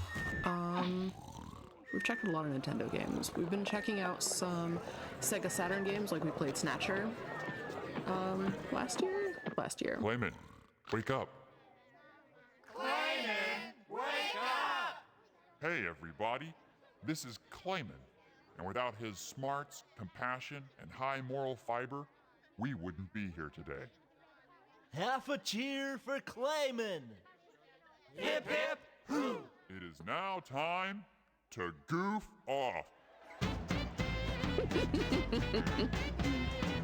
You're playing through the Soul Reaver remaster? Nice! I'm familiar with the storyline because I sat down and watched... There are compilations of like all of the cutscenes so you get all of the story. Yay, goof off! Heck yeah! What a good goof. The best!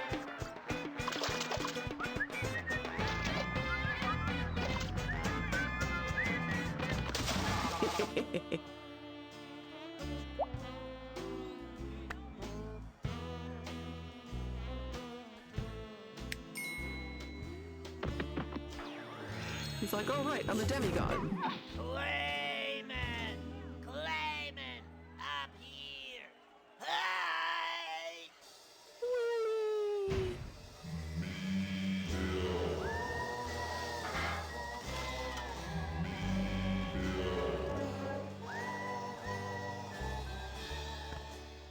Man, things are good. Yay! William Reynolds, yay! Oh, your name's on the Patreon credits. Nice! Very nice.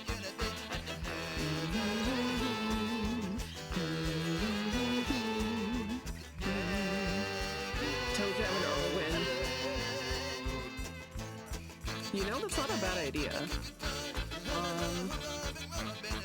Just depends on whether or not it's turn-based or if it requires any like real-time reactions, because my hands currently can't do real-time reaction things, and I can't hold a controller for very long. If I don't have to use the, one of them is and one of them is roguey. I mean, roguelike is always turn-based.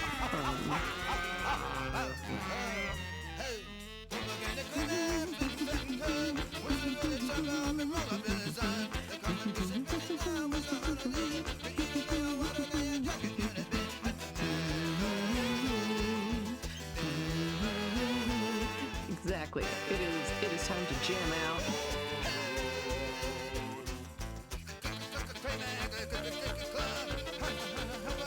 Skull Monkeys is quite good and strange.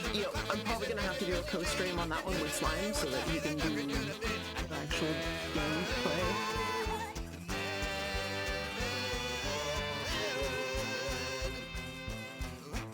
I've seen some of it. I know it involves platforming, and I don't think my hands could handle that right now.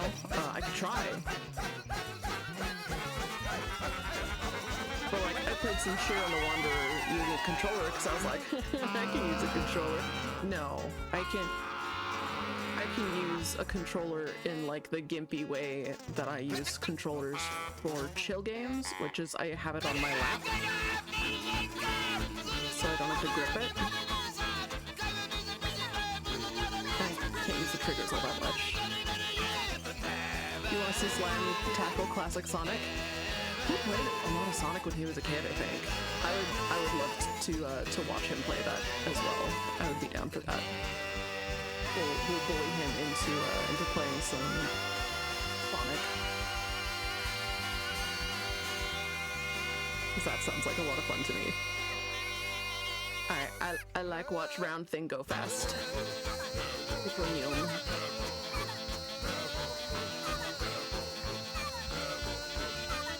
So I have Abe's Odyssey and Abe's Exodus. I have the remasters, and I want to play those. Gotta get it to play more Super Mario World. Yes, you do, and I want to watch it. I want to watch you play more Super Mario World, because that'll be cool.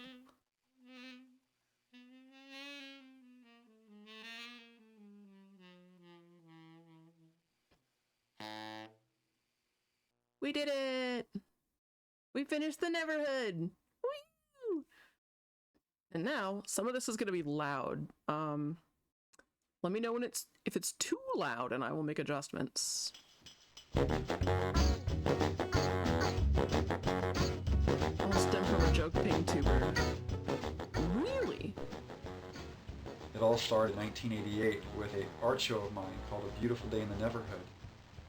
It was 17 paintings that depicted a little clay city with little clay people running around in it. Years later, myself and my team found ourselves copy? Not that I know at of. Steven Spielberg's house pitching this idea for a PC game, and DreamWorks Interactive loved it.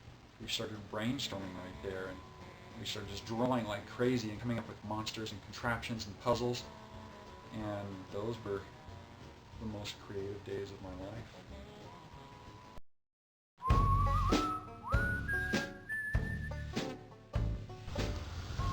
The story of the Neverhood is basically taken from the Bible in the account of creation and man's fall from grace.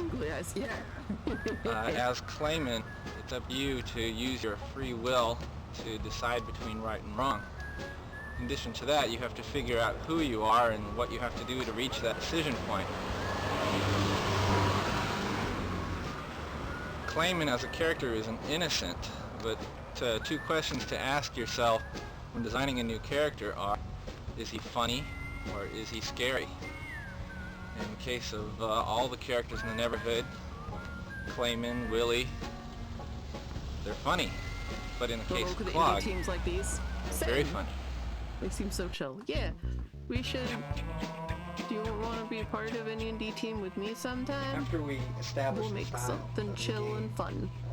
We went into the building phase, building the sets. First, I mapped out the set and how it was going to be constructed. I ended up building two different sets: a large-scale set for the funny, camera it to move looks through, and then a smaller set. Oh, it's an 11 so stream talk about concept art, fixated on baby Yoshi. I went to making a tuber of this. On a larger scale. Good. A lot of the buildings were designed. A lot of it had to do with the limitations of the materials, the wood and the clay, and then some of the other elements of the world, some of the trees and a lot of the overhanging elements had to do with just nice compositions for each shot. We'll make cool stuff together. That was sort of the way that a lot of the look came about was really had to do with a lot of the restrictions and working around.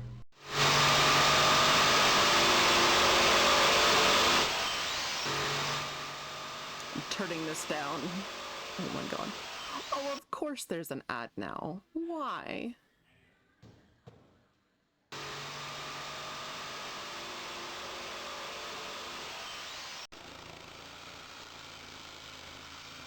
Sorry, it's mostly construction noise.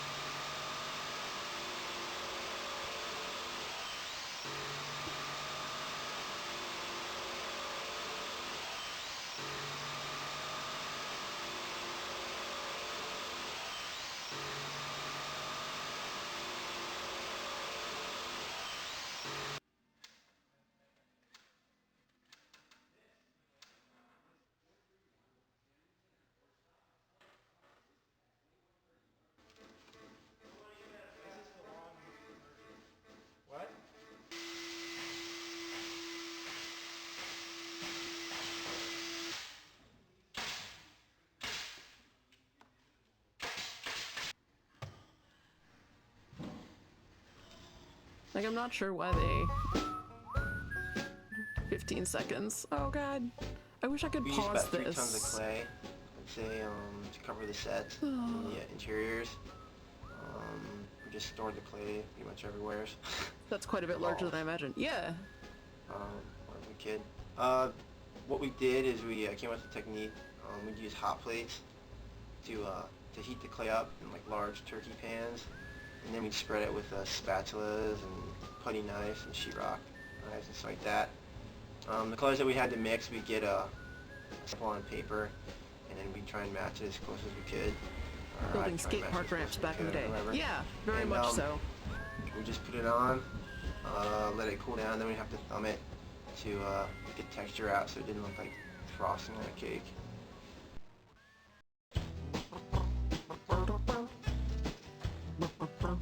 I was in charge of the longer flick scenes in the game, some of the dramatic sequences.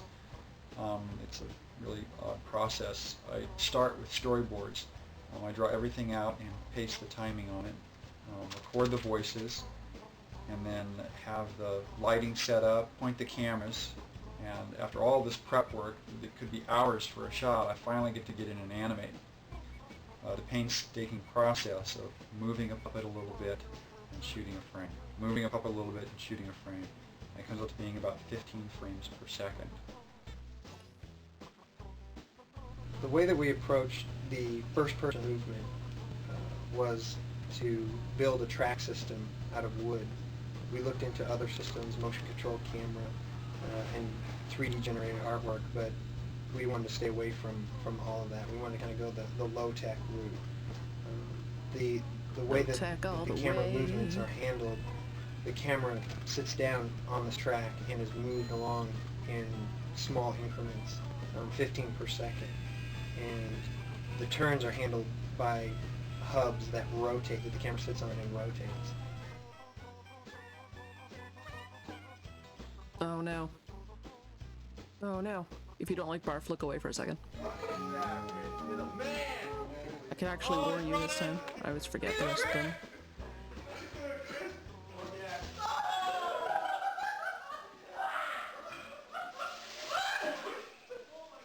Why? Alright, barf all done. My role in creating the Neverhood was to do all the puppet animation. It's Mark interactive Lorenzen, puppet who animation, was the voice of Willy. where you are controlling Clayman or any of the other characters. That's the animation I did. Oh, I don't know, maybe 20,000 frames of animation using latex puppets with mechanical armatures and clay puppets with wire armatures. Yeah. And that explains why some of them, Hi, kids. you could see Hi, like folds Terry. on them. My name is Uncle Terry. Hi, Uncle Terry. Who's got doing anyone's voice? And I do the music for the It was actually Mike Lorenzen. It Or starts Mark with Lorenzen. a guitar. This is a guitar. What rascals. Yeah. And this is a guitar chord. What Uncle Terry does is he waits for the muse to visit him before he writes a song. I'm going to wait right now. Taylor's got... From the Taylor's start got Taylor's of the music is so Neverhood, good. we knew It that is. the sound and music was going to I have be another one of his an albums. integral part of making the Neverhood come alive and be real. We wanted the sound effects to be very earthy, almost grotesque, thuddy clay. the music, because the gaming industry was all going to heavy metal and techno, we wanted to kind of take a right turn and go into blues and just Dixieland, just funky, crazy stuff, which we knew Terry Taylor, whom I'm a big fan of, was very good at, very versatile. He did a couple of songs, they worked out very well. And, this is a guitar. he got hired. The voices of the characters, we couldn't afford any more voice actors, so we all did them ourselves. And I did Clog and Hoborg and Big Robot Bill, and Mark Lorenzen did Willie Trombone. Clog, we would have me say something like, "I know what you're thinking and you can forget it." And then we would pitch it up an octave, so he sounded like this little, crusty little guy, evil, with evil heart. The dumb thing that you did today? Sure. To make backgrounds for the Neverhood, you very carefully plan out how you want the room or the puzzle to look. You build it out of wood, and then you cover that wood with clay. Little did they know that right. cooked Cuphead would exist. And then you shoot it with a digital camera, take it into a paint program. Just, yeah, Cuphead. That Cuphead would exist. With it, and you put it right in the game.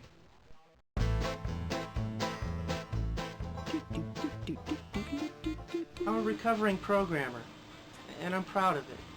I worked on the engine, I worked on resource compilers and just pixels and bits and pixels and bits, and I programmed and I slept a little bit once in a while, but mostly I programmed.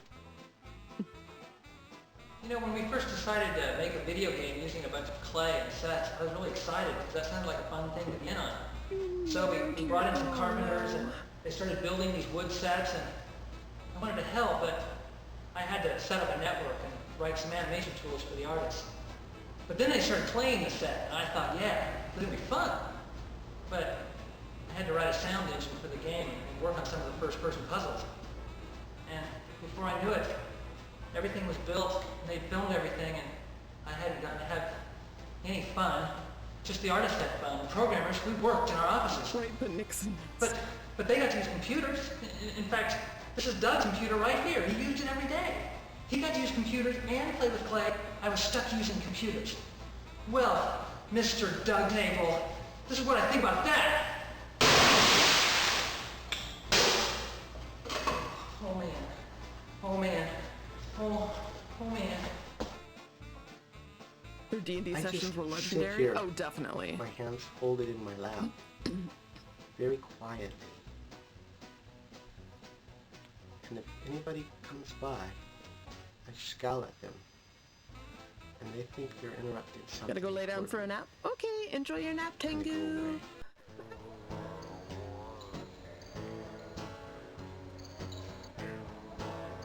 Enjoy nap time.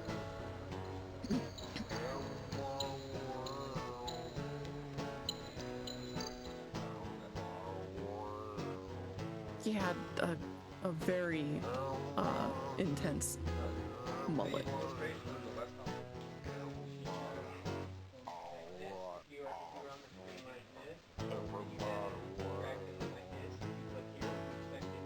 Looks a bit like Gordon Freeman. Yeah. Don't worry about it. Just you're on it. Here's the track. Here you are. You wasn't here. What do you expect?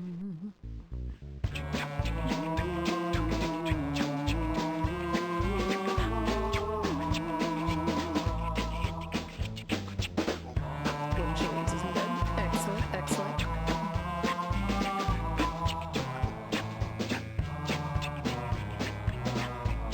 You can really see the skill of the animators in how they went from the pencil tests to the clay sculptures and the clay armatures and how it lines up perfectly.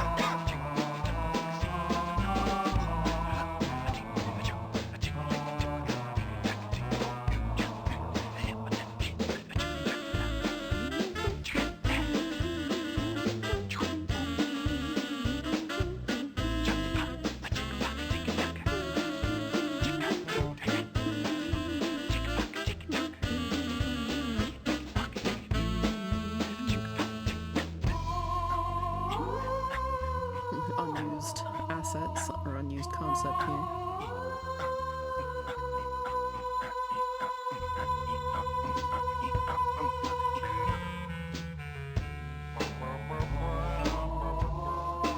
My own voice getting drowned out by the game audio. That's fine. I'm just humming along to the music.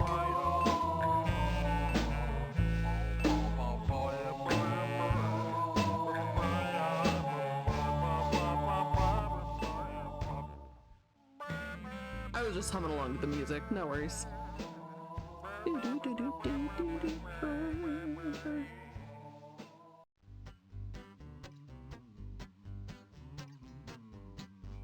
Spray bottles work on weens, because Frank's been very humpy. Not that I know of. I just find removing his would-be bride and then giving him some other outlet for the energy. So either something to chew on, or taking him for a walk, playing fetch with him, just anything else to burn off that energy. When we have enough gator skin chews for Bruce, he doesn't hump his bed very often. But if he doesn't have a way to get that energy out, then he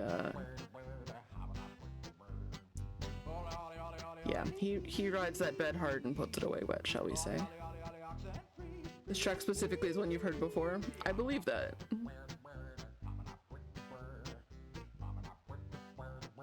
I've spotted it in the background of a couple YouTube videos by like video game tubers. And I'm like, what the fuck, a Neverhood song?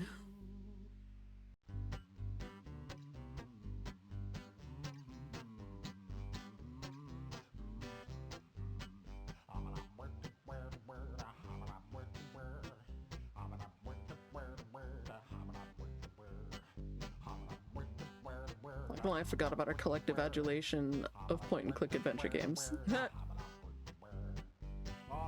Fair enough, fair enough. I've played Monkey Island, as well as LeChuck's Revenge. I played the Telltale games. Reminds me of the end credit song from Courage the Cowardly Dog. Yes. Yes. I remember watching Courage the Cowardly Dog and being like, oh my god, this is so my jam. The end credits in particular, I was like, oh. Like all of it was pretty much my jam, but Courage the Cowardly Dog, body horror, but for kids. I mean, often, yeah. Oh boy.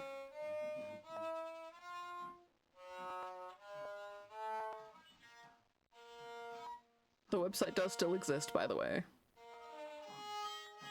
It's been almost 30 years.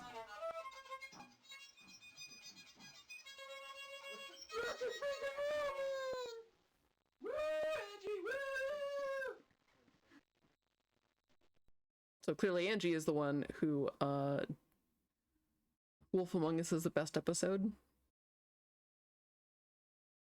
I think I remember that one. Courage was weird, but good weird. Yeah, just like the Neverhood is weird, but good weird. It's my favorite weird. Speaking of weird, I forgot how little we had left. So we're only like... You never saw Courage yourself? That's fair. I never thought that it was going to be something that I would enjoy, because like I knew I didn't like things like Ren and Stimpy. And so I saw like the ugly animation and I was like, oh no, it's gonna be like Ren and Stimpy, and I didn't watch it for a long time, and then I finally did and I was like, oh damn, this is my jam. Yeah, I slept on that for a good while.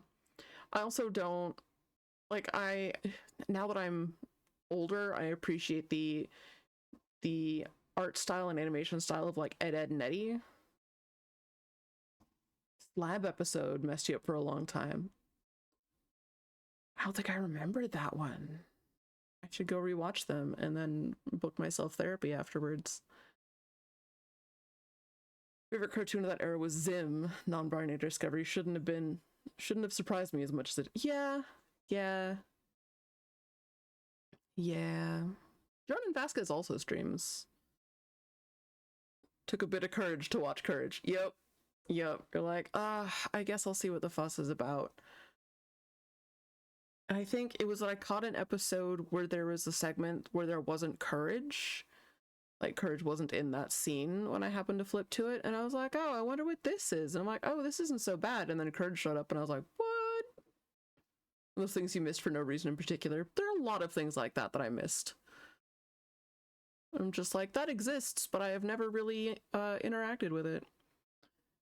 And yeah, the Egyptian slab that was stolen and ended up with it, so the ghost came demanding it. Grr, no gender, only chaos, and like vibes. Like the lesbian kitty and bunny rescue episode, cause you know, yes. I dig it. So return the slab. What do we want to do now? I'm gonna put on the Zelda and Chill mix. While I figure out what we're doing now. We could just like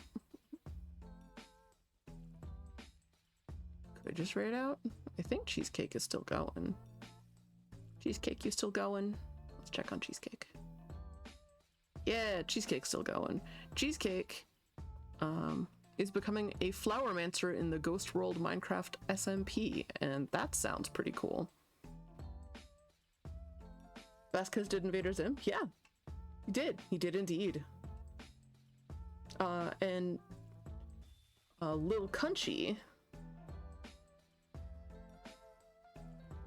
who is another streamer on here, on Twitch, Lil Cunchy was the color scripter for Invader Zim.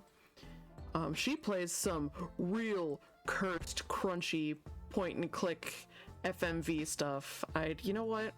She hasn't streamed in a hot minute, but oh.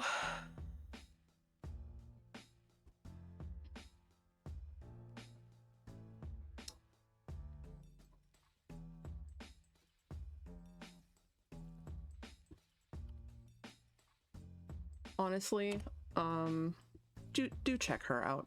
Her streams are a lot of fun. I actually made an emote for her.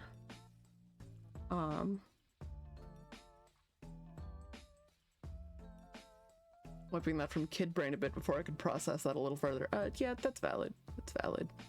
And yeah, he's the FMV era. Yeah. And Richard Horowitz was also the voice of Raz in Psychonauts. So more Invader Zim crossing over of good things. And Daggett from Angry Beavers, right? I think I only saw a couple episodes of Angry Beavers.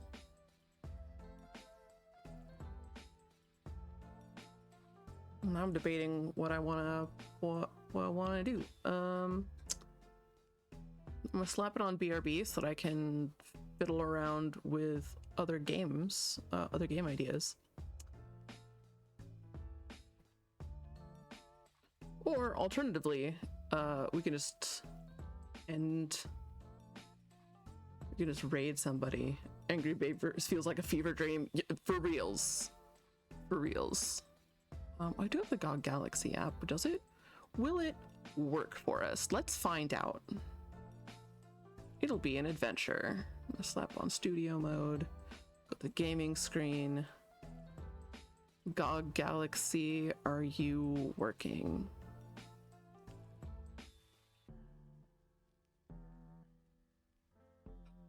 It's gonna be like, hi, I'm GOG Galaxy. I want to play games here. Yep, please do.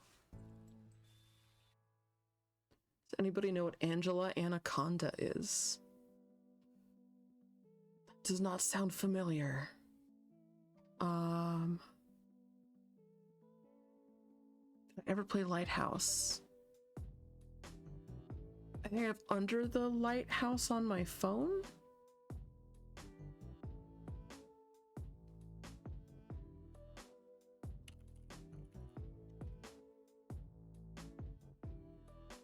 Ooh, we've got Lighthouse the Dark Being on here.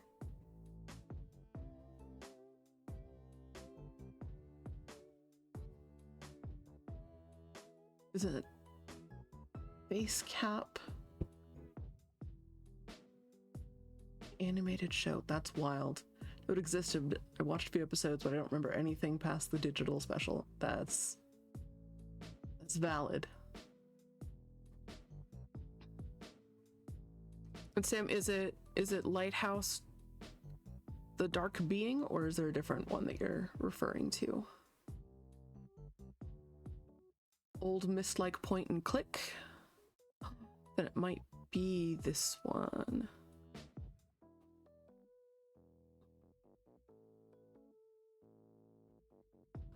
When was this made? 1996? Yes. Oh, and it's on sale. Yoink. Your turn. You needed to wonder. How's we all doing? We're doing all right. We're doing all right. Do we find things and poke clay things? We did. We finished the game. We finished it. And I'm excited. And I'm grabbing Lighthouse, the Dark Being right now. Because that sounds like fun. The Dark Being is the antagonist. I kind of figured.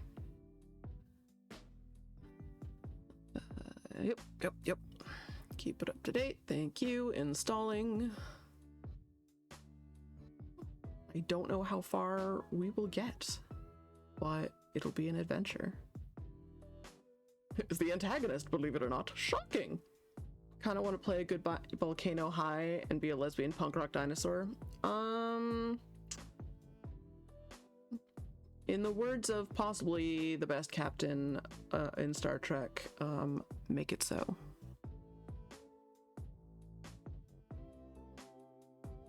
Possibly the best captain. Personally, my favorite was Janeway. Because she was a girl and I was a girl.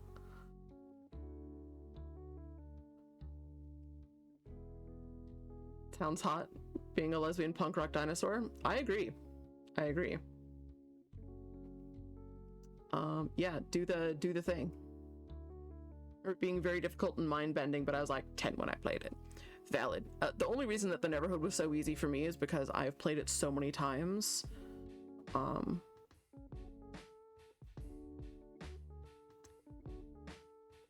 Apparently the speed run, like top speed for playing through it, was like 45 minutes. I think the shortest I ever got was 2 hours, but I could probably still do it.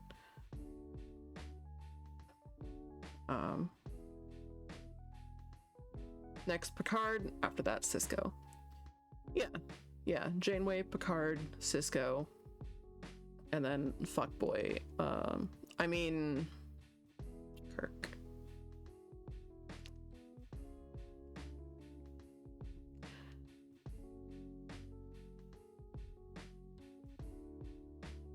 Oh, search engine optimization?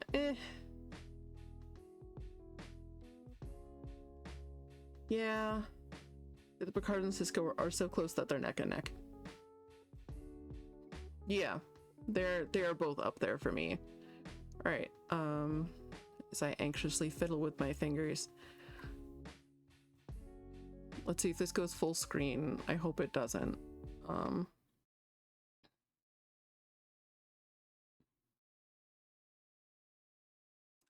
We'll transition over. Hit Lighthouse, the Dark Being, and then see if it will.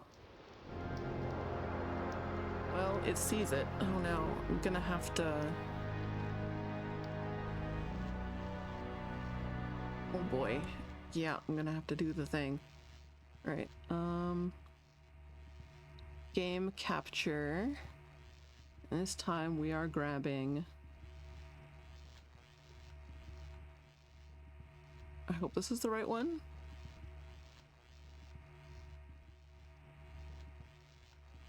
Is it getting it? Please? Please work. Please work.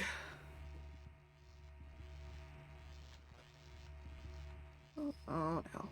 Music brings back memories. Oh good. Alright, maybe we gotta go to any full screen application and do that. Maybe? Pretty please? With sugar on top. Put Captain Archer ahead of Kirk. It's not FMV, but it feels close. It do.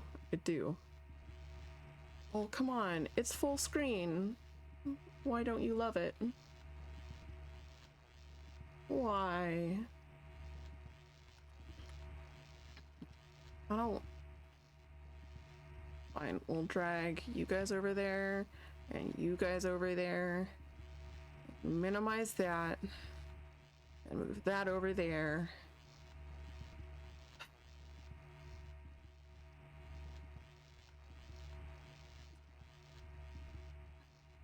And you guys get to see my messy monitor.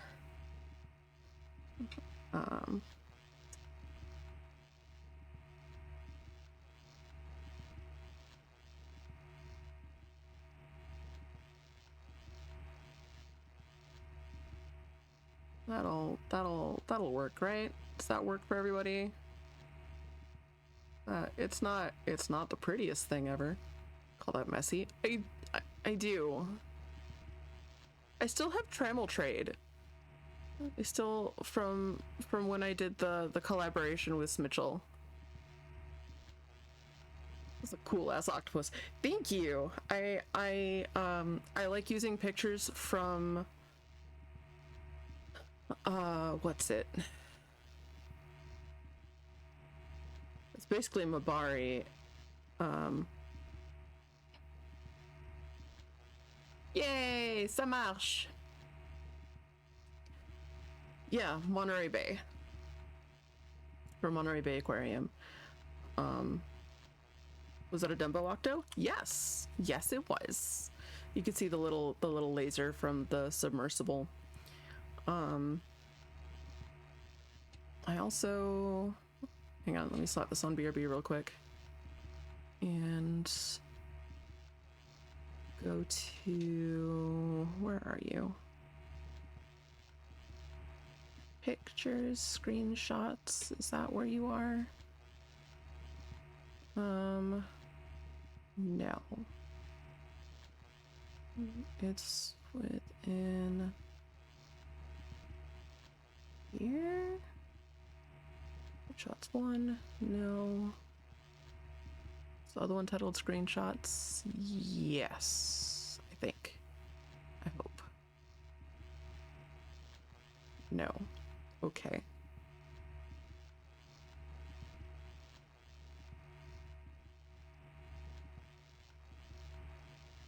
Is it through backed up pictures? Oh no.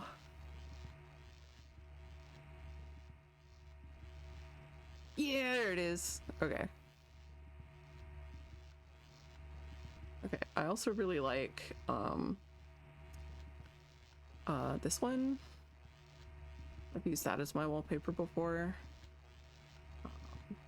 There's the Dumbo octopus. There's his widow face, because he's real cute. This was my wallpaper for a really long time. I think I'll set him as my wallpaper again.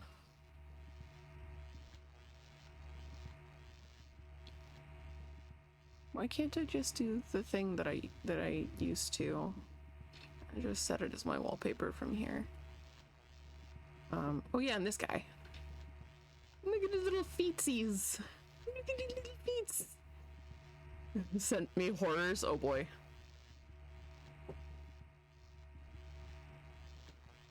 And then that was my other recent one that I really liked. But yeah, I got.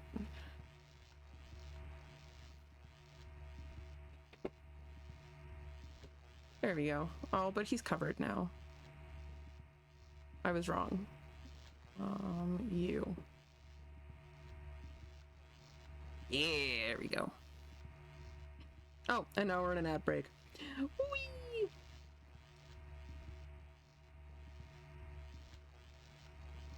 We'll open this up though. And I'm gonna check, I'm gonna take a look at Fractabellum's sins. Could always flip the background. That's true. That's true.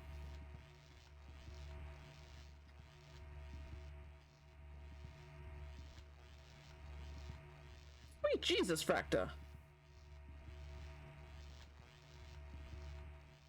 That's so many. There's so many shortcuts. Oh my god. Oh, it's like my old PC at like when I was in college. Oh my word. Yeah, for the most part, I try to go through and like purge shortcuts periodically, like any games that I haven't been playing, any launchers I haven't been using, any programs I don't really use. I used to put them all in folders and shit, but now I'm just like, no, if I want this, I'll go looking for it. It's fine. I don't need to stuff things in shortcut folders, a million folders deep. No, there's no reason. Hey, our community is back. Welcome back. Let's check out this cool new game. And by new, I mean it was made in '96. The Oregon coast! That's just south of me. A small section of these are stream shortcuts. Legit.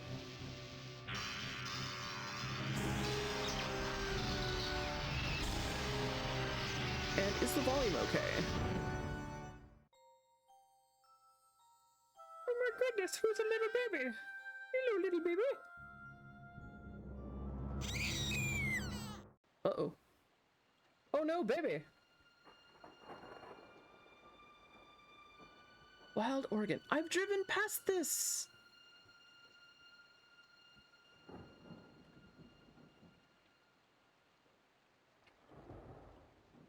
Telephone?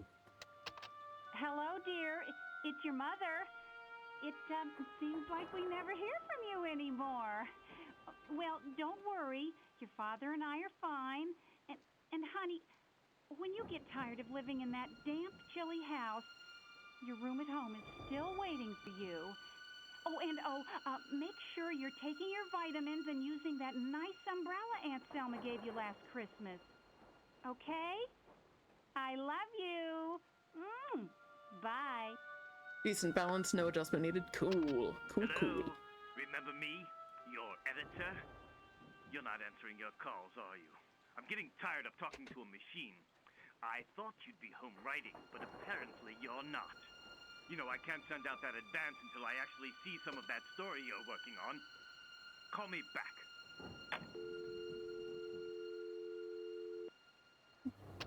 This is Jeremiah Creek. Something has happened. Jeremiah Creek? Horrible. I have to leave immediately. I don't know how long I'll be gone. Amanda is here at the Lighthouse. I don't want to leave her alone. Please come right away. If you don't hear from me soon, it will mean that I have failed. And then... Oh God, I just can't think of that now. There is no time. I have no choice. Please, you're the only one who can help me. Come now. Okay. Save often and iteratively. Can't remember for sure, but I think soft locking is possible. Legit. I guess we can go that. Oh, that's back. What's in here? Oh, it's a lighter.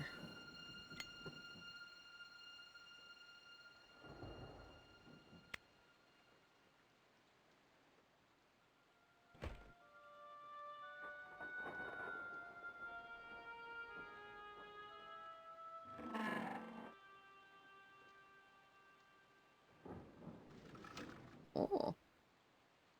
Journal. January 10, 1995. I've decided to get a house on the coast for the summer. Being away from the city will give me a chance to clear my head and get some work done on my story. I've been watching the papers and I'm going to go look at a place next week. I hope it'll be the right one. I'm anxious to settle in and have some time to myself. That was January 10th. January 16th. The house was perfect and the rent is reasonable.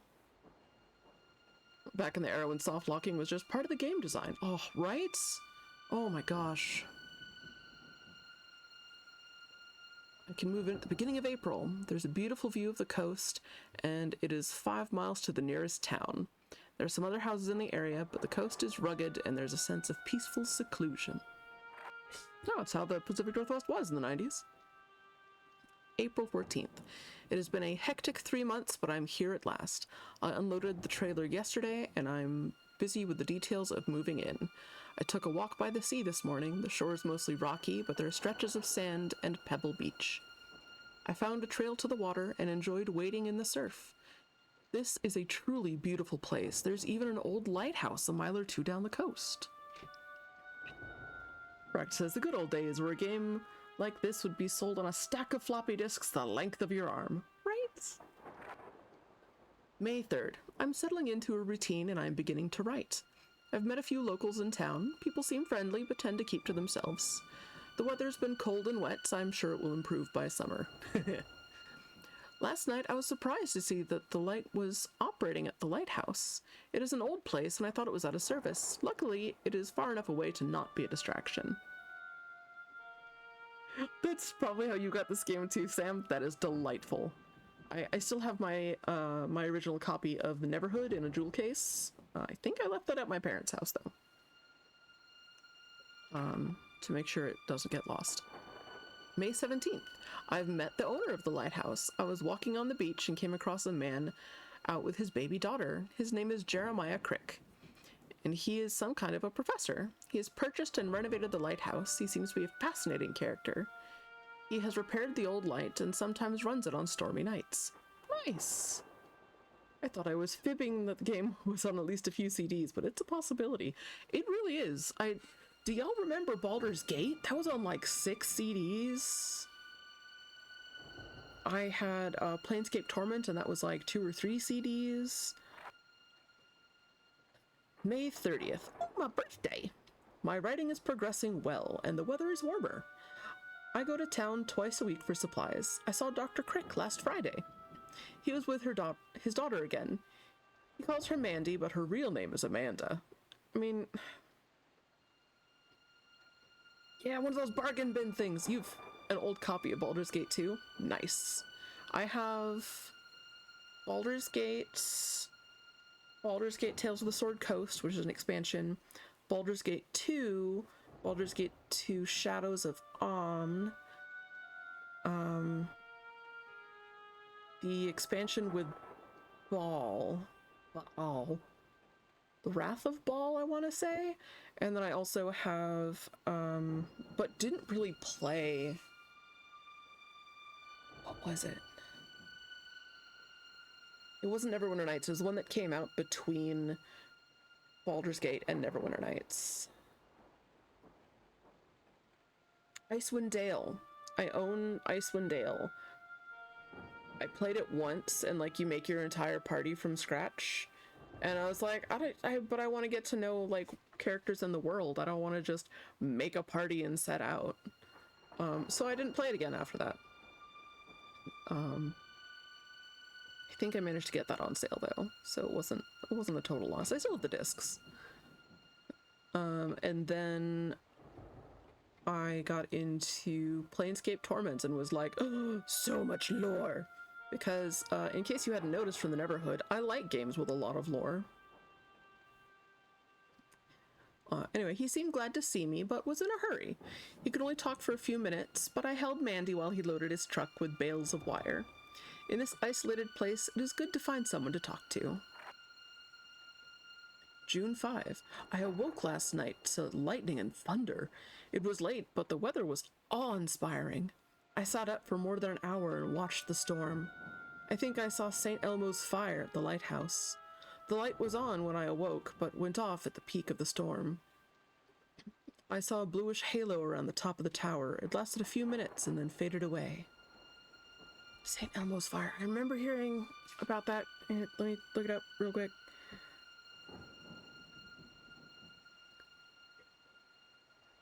St. Elmo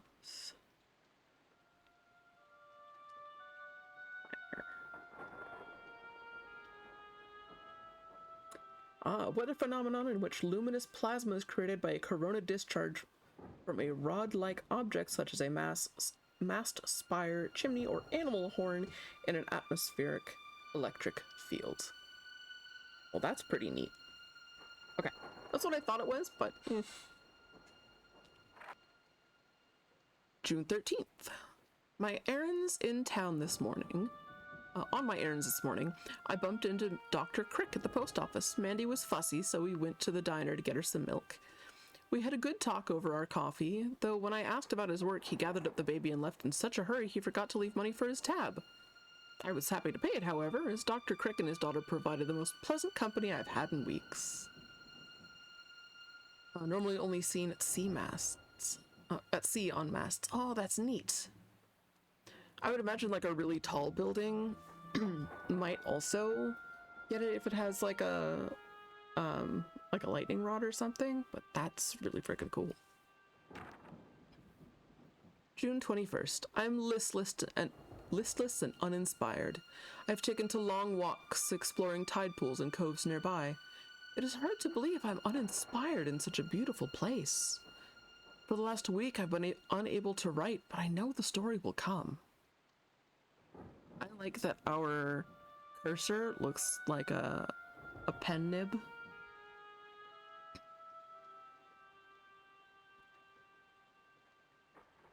Alright, so we read that.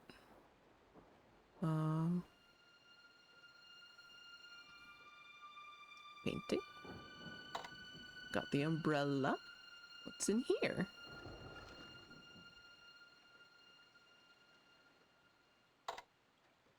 Ah, my keys. Alright. And then my bag. Apparently. I don't think I need anything else. Out into the rain we go.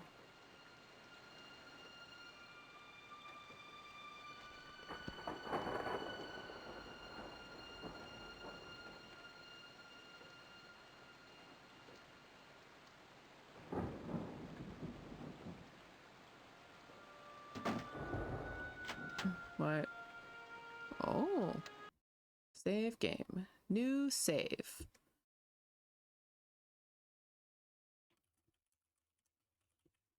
Outside time. Okay.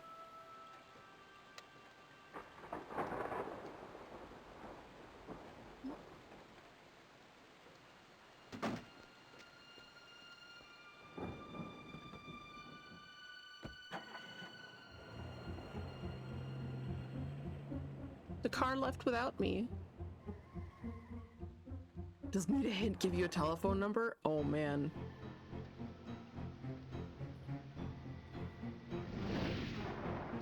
Weird shit just happened?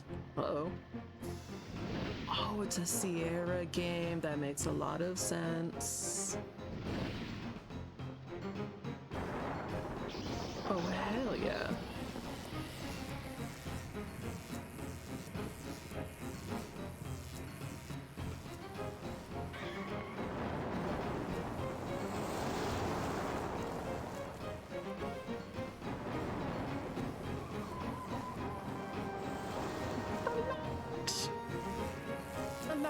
The jams.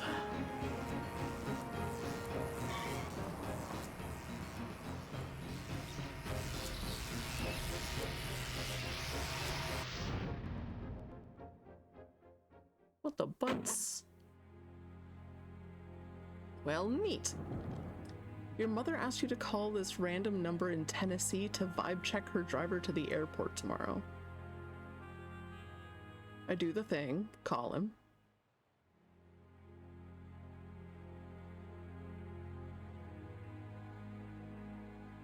Weird.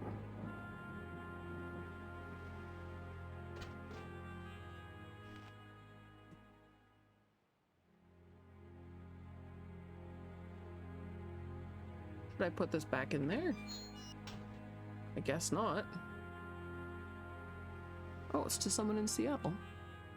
Someone named Sydney. What if I burn it? No. So what do I put in here?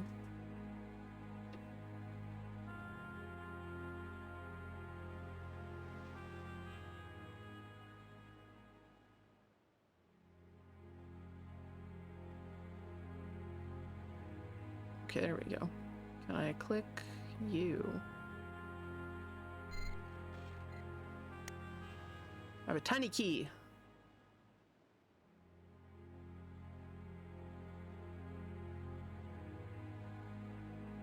Click you open.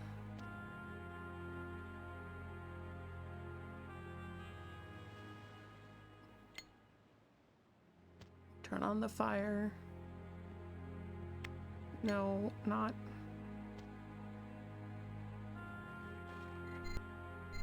How do I light things with you?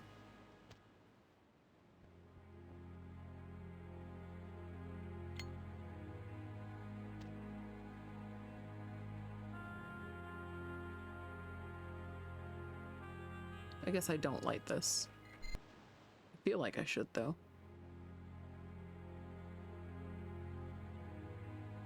Oh, hang on, I have to tell, oh, wow.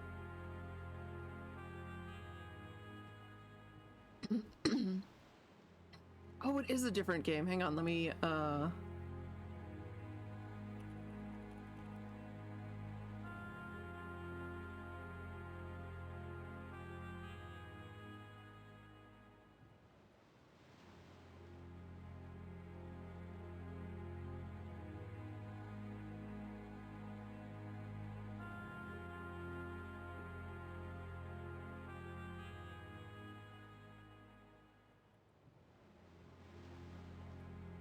okay, there we go.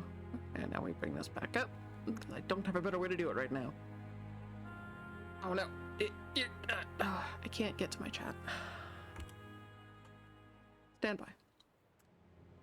Yeah, Elfie finished Neverhood early.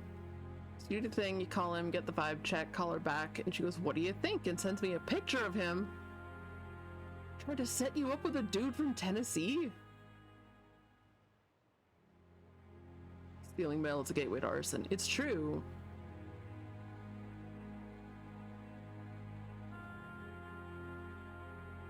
Not actively looking for partners since the last... Yeah, that. The last partner did try to kill you. So... Thanks, no thanks, ma.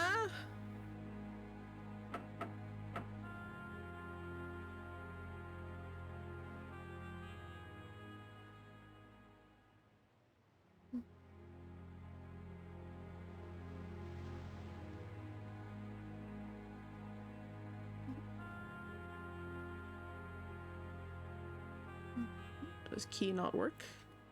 Why key not work?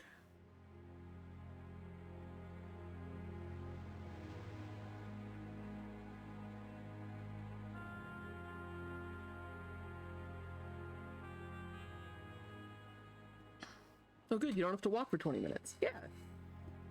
There's been some broccoli cheddar. Oh heck yeah.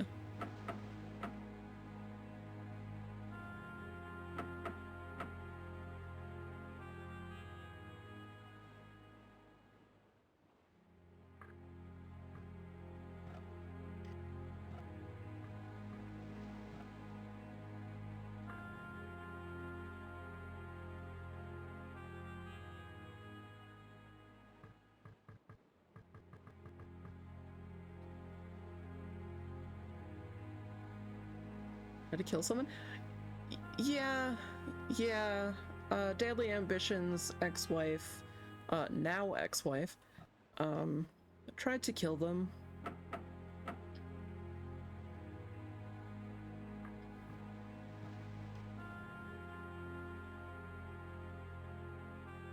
Over a cheap bottle of gin.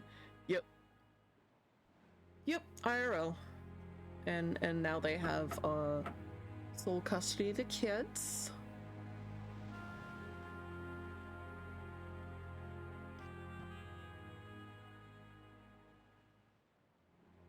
Do I shuffle this under anything?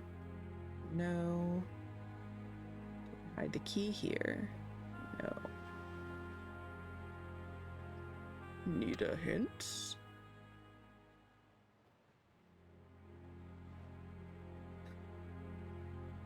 The hint button provides hints that the game, and you only use it when you're really stuck.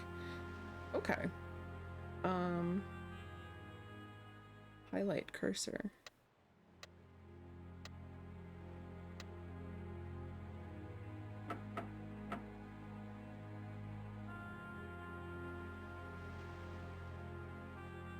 Why can't I just open the door? Oh, for Pete's sake! I had to drag it.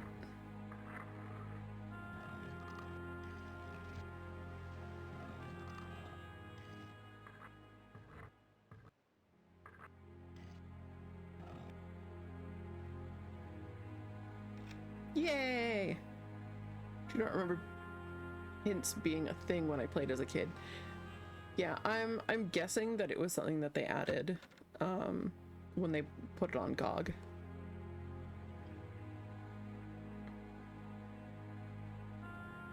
Not Elfie's Secret Double Life. No, no, no. No, thankfully not a thing that I am dealing with.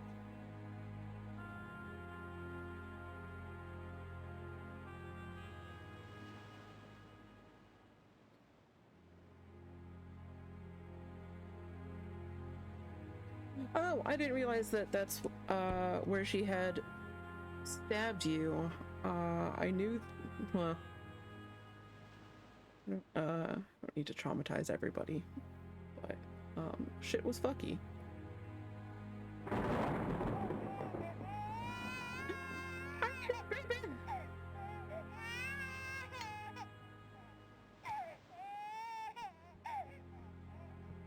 Does this give me lights? No. Okay. How do I go further into house?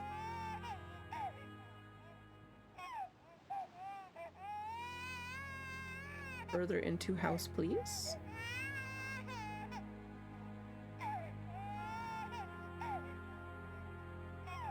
Baby is doing a cry. How?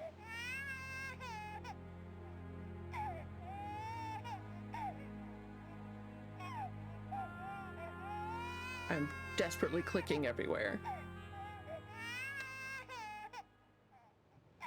Can't go in until I turn on the lights. Okay. How do I...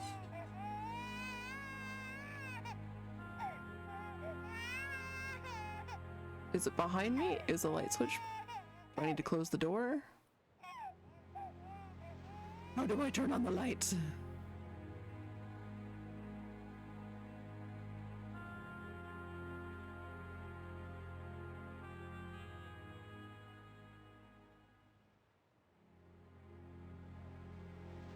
Where's the Bible thump emote?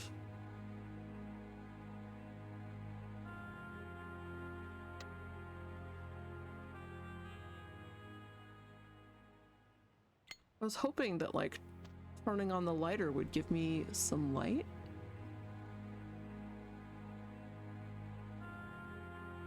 Do I need to go outside and turn on the... Oh...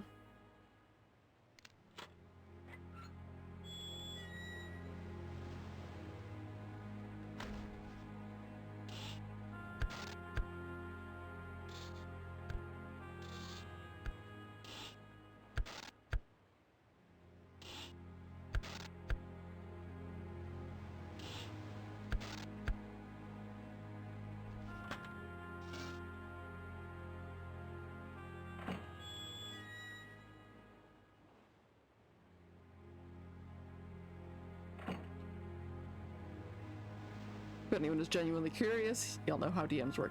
True.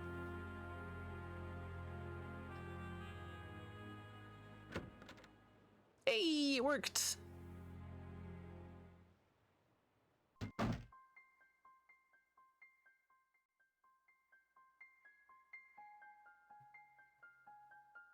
Yeah, serious thing that could not be glossed over. Correct. Requirement of any game with puzzles to have a fuse box that you need to fix. No more sad babies. No more sad babies. Who's in here? Not a baby.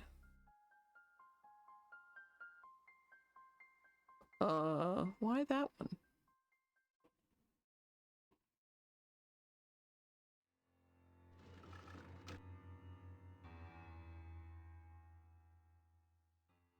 A puzzle box.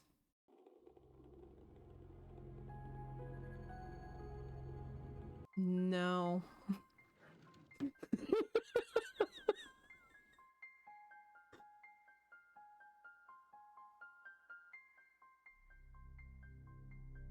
Music is better than you remember. Simple but effective. Yeah. Sending all the good vibes. Yes. We send all the good vibes to deadly ambitions.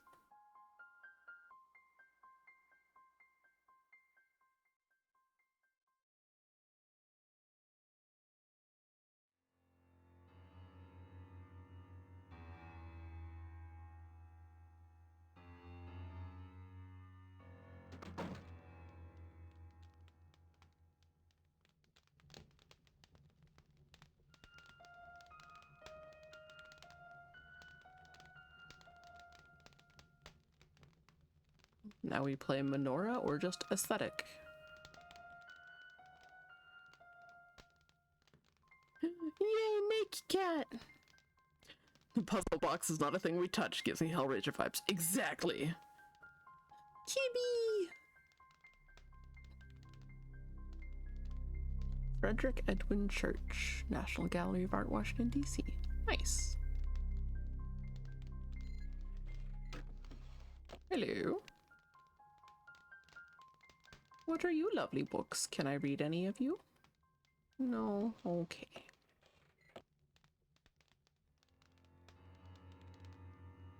Universe is like, pretty sure you've had enough reading for a while.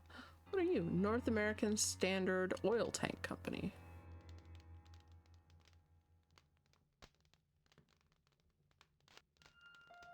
April 12, 8 a.m. In unpacking a recent shipment of books from the university, I came across an arcane work entitled The Godel Universe. Browsing through it idly, I was surprised to discover a theory about the space-time continuum that today's theoretical physicists have either forgot... Sorry, Doctor. I'm distracted. I can't. Nope. That's not the one.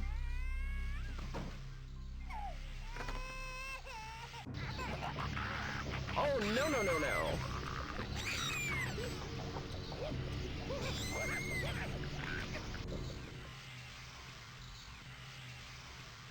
Oh, hell no.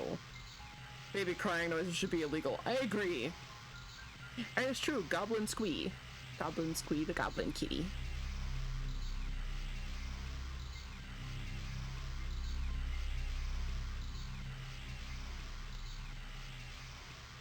May 11, 3 p.m. That's one way to quiet it down, right? I opened the gate and was about to begin modifications when a figure suddenly appeared on the other side. It was bipedal and roughly shaped and sized like a man, though impossibly thin, with long limbs. I was thoughtful that's just and prepared to Steve. shut down the device, but the creature made no move toward me, just peered curiously, first at the portal and then at myself. Its eyes were small and intelligent, almost mischievous, but there was no malice in them. We stared at each other for as long as a minute. Then it turned and loped out of my view. This visitation confirms a growing suspicion that I have discovered some kind of parallel universe, for the creature is of a species not to be found upon this earth. Neat. Also, you open the bookcase. There once was a squabble named Nuh-uh, and a giant with an eating disorder. Yeah. And yes, a crowbar, portal, let's go, Freeman time.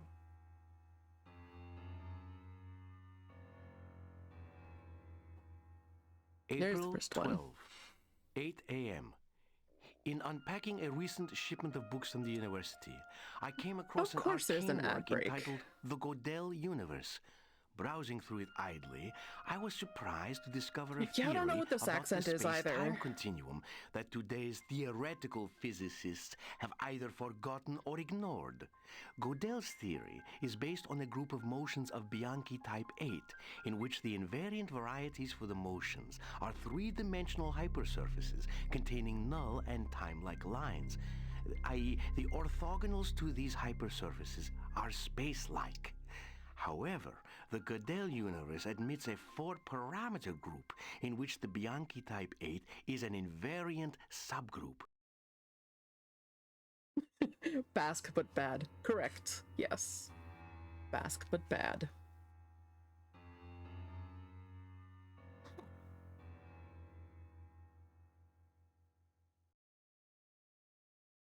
Never heard a Basque accent. What's it close to? Is this real math? I have no idea. Not a... Yeah, Basque is like a Spanish and French hybrid. It's, yeah. Spoken in the mountain ranges. Where Fire's family is from.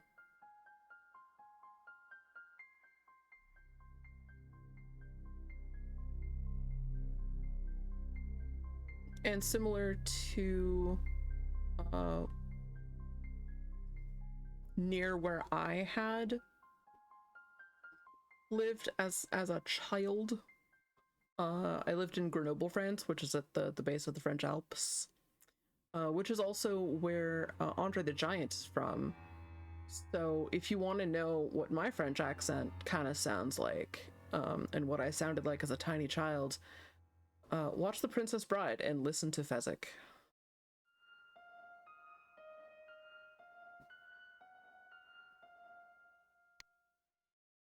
Oh, good. I'm glad I decided to see if I could click on that. All right, out we go.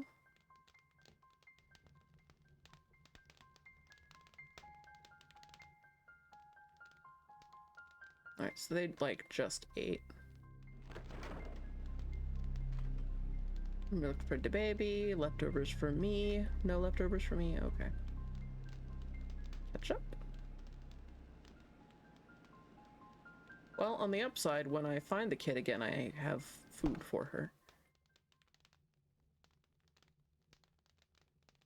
Can I help wash the dishes for whenever I find him again? No, okay.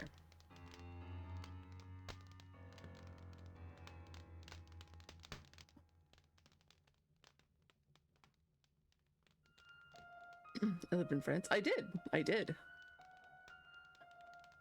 I lived in France for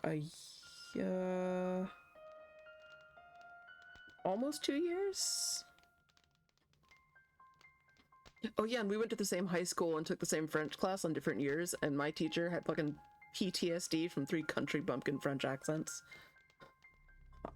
She hated it so much. You are indeed learning the deep Elfie lore. Yeah, she hated it. She really, really hated it. But yeah, we lived in Grenoble. In Grenoble. For... yeah, quite... Yeah, we were there between the ages of 4 and 6, then we moved back to California. So we were born in California, went to France, back to California, went to Canada for 3 years where we were in Ontario, moved back to California for a few months, and then moved to Washington. And then, like, I briefly went to school in California and then came back up. Your French heritage is Cajun and Afrique. Nice. Very nice.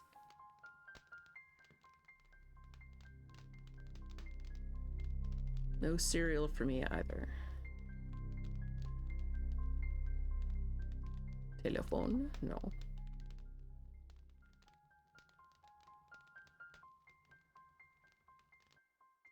Oh, hello. What are you? Oh. April 12, 8 a.m. I feel like we have page 63 and page 31. You're on the cool people coast. It's true. Just wild. It is rather. And then when I came back to Washington, I enrolled in an Arabic class and learned Arabic. I love how mad France is getting that more and more French is coming from Afrique. It's truly delicious. Like, psych bitches, we're taking your language now. Yes.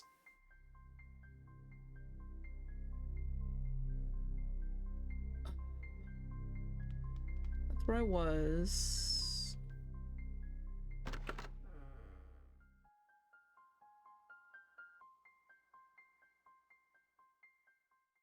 Man popping a squat. Okay.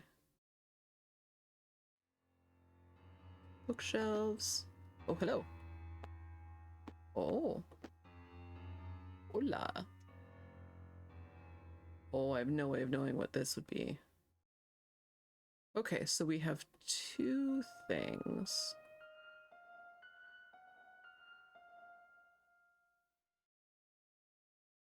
That I need to find combinations for. No, I wanted to click on the book. Apparently I don't get to click on the book. Fine. I guess we're doing this. Given all your Balkan and sub-equator heritage, still came out as a ghost, but here we are. It's true. Colonize and find out. Yeah. Too cool over here with my gators and oranges. Oh, you're cool too over here with gators and oranges. That's fair. That we love you. We love you, Igni. We love you and your gators. July 1st, 4 p.m. I have just returned from the other side. As on the previous test run, the portal stayed open for almost an hour, convincing me that my most recent modifications to the power modulation tube were successful. On this last trip, I extended my explorations, following the path until I came to a tall building some distance down the rocky coast. Approaching the tower, I was surprised to hear a voice call to me from a high window. I looked up to see a man waving excitedly. To my surprise, I could understand his speech. He invited me to come up at once. Huh. And yes, may you be a good influence on your fellow Floridians. The true cool is in the person, not the coast. That said, Florida's humid as fuck. Accurate statement is highly accurate. I have been to Florida briefly.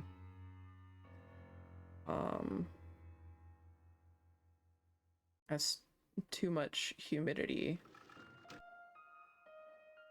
What do I do with you? Do I just make you spin?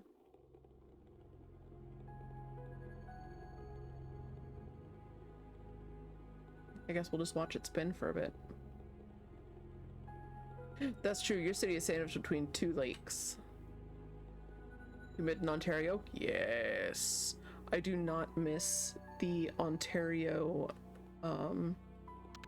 summers at all.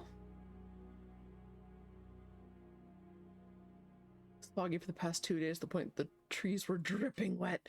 And that is why there are so many cool creatures that just need stupid high humidity and like dripping fog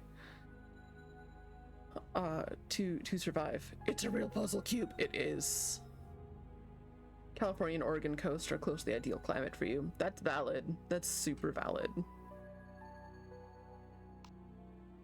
man.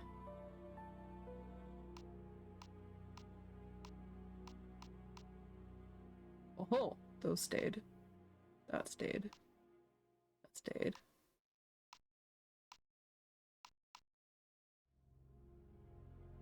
Something changed.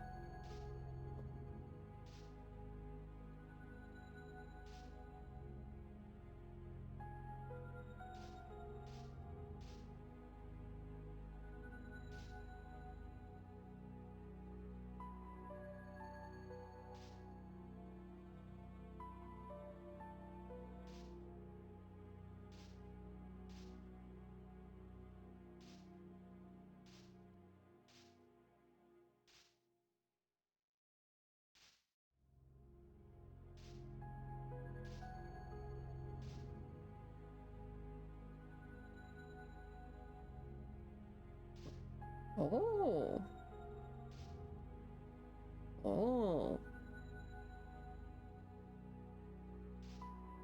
What are we accomplishing?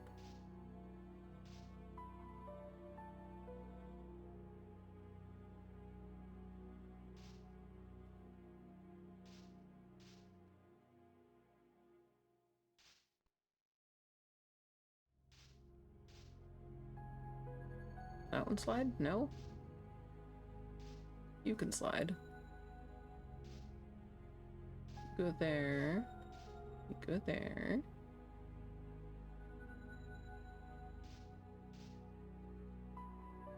Why won't you move though?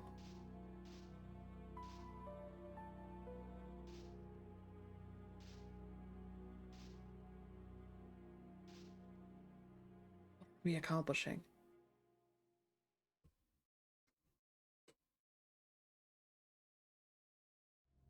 Midwest is hatefully cold. Accurate. Accurate.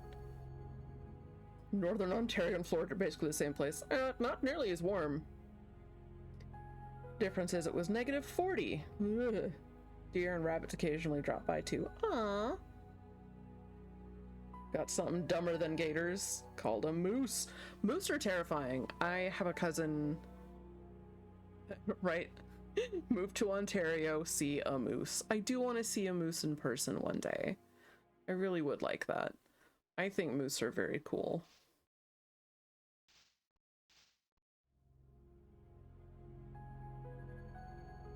Well, now those can move, but like...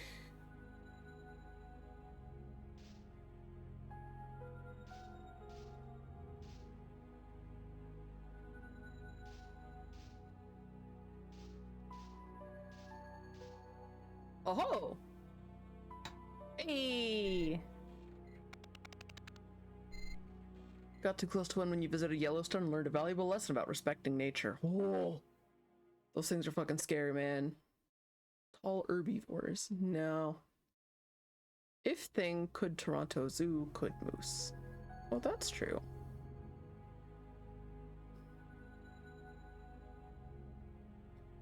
£1,500 of meat. 1,500 pounds of angry meat.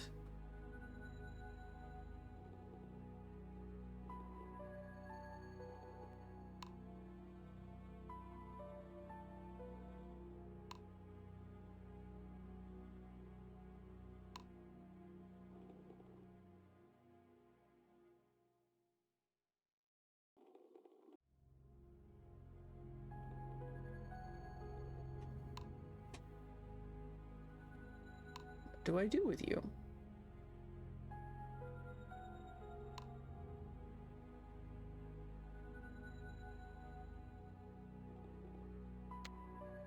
Oh.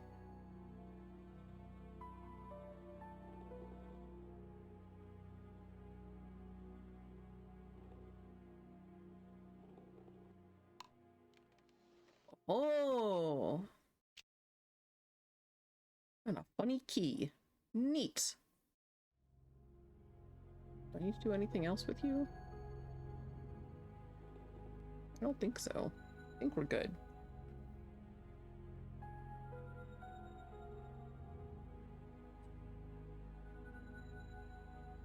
True. Oh no. Nearly got your head kicked in. Being a big dumb tourist.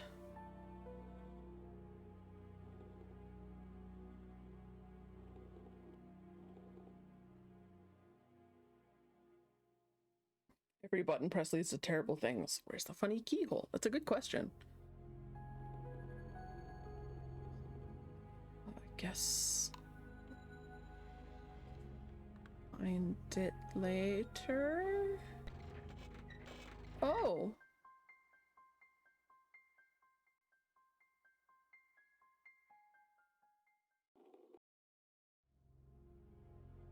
Well, hold up now. How do I...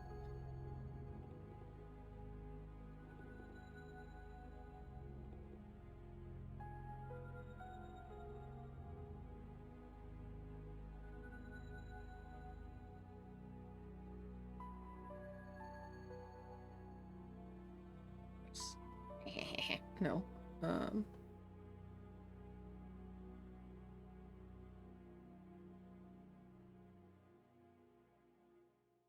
You think you could see it?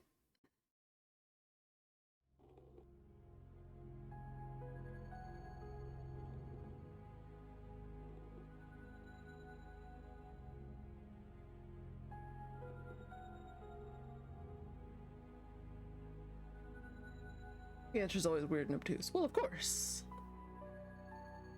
It's probably gonna be used somewhere else.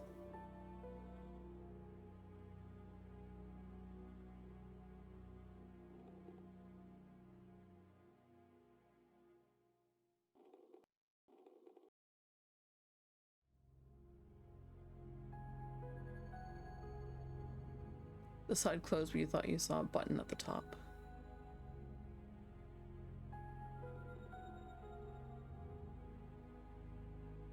Why did it open when I went to leave? I don't know. To tempt me back.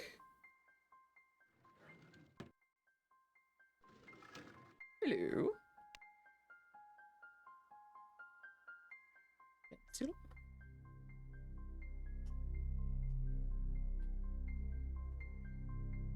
Oh. What if...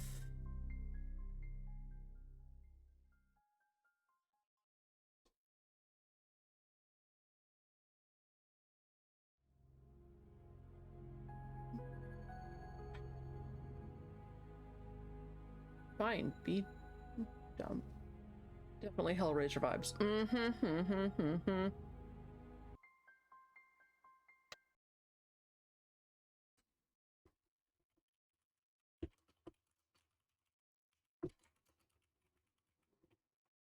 Solve is the...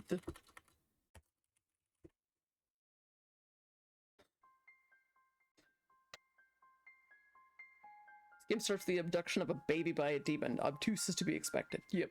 Yep.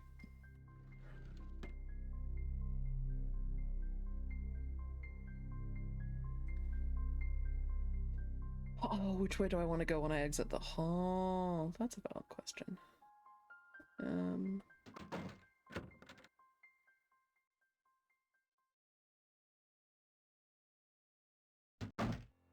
No.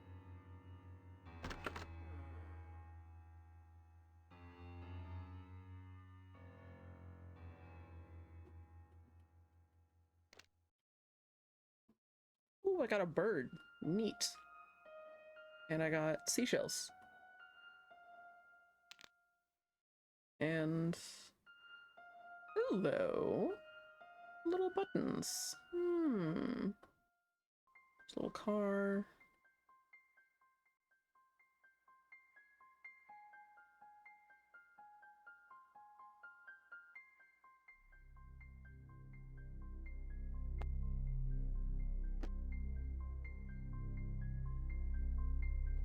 Okay. Do I need these little buttons? No.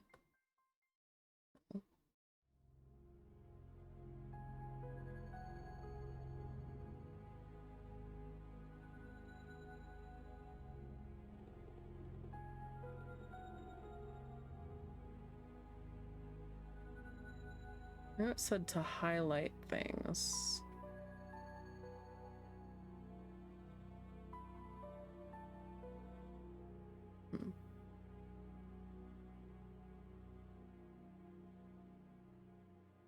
Well, we stopped to hear a letter with a portal buzzing in our ears. That's true.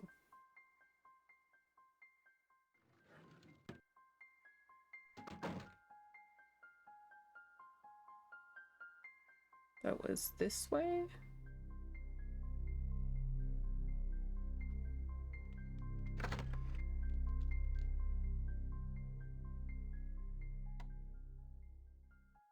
We got a little toy soldier. Excellent.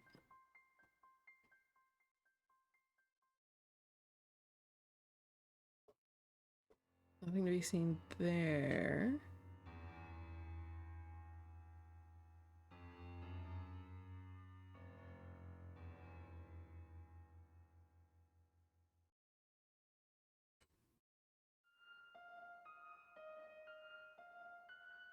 A lot of places to click. Okay. Hoping we didn't softlock ourselves by not rushing through the portal with our crowbar. Me too. If I recall, it's possible to miss seeing the abduction. Well, I mean, we saw him take the baby. Like, we walked in and saw him take the baby. But then, like, we didn't chase after him? But, like, how else would we have got stuff? Hopefully it'll tell me when I'm soft-locked. Before you leave, get something from this scene that you will need later. What is it? Only time will tell. Great. Thank. Candy? No. Painting? No. These paintings? No. Tried to pick that up.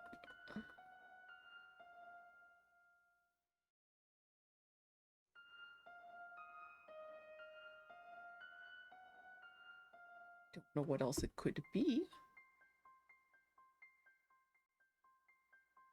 If anything, rushing through the portal might softlock. Yeah, that's my guess.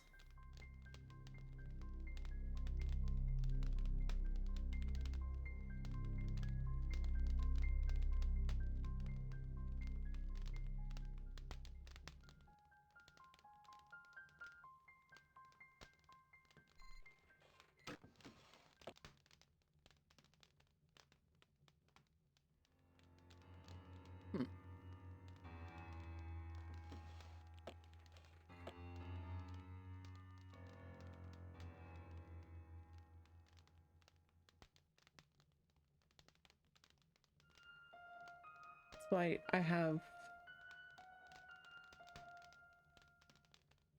something clock hand. And we do have this. Can I combine items?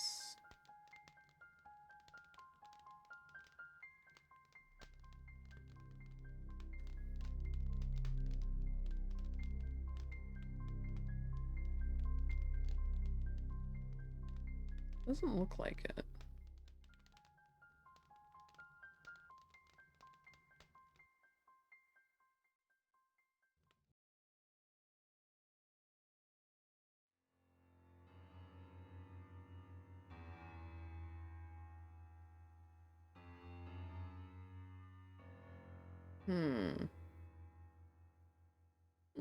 Just been a weird box.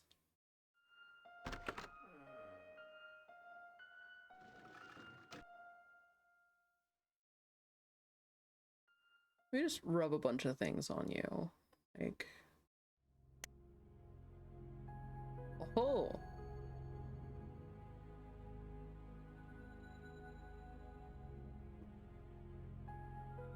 What did we just gain? Key.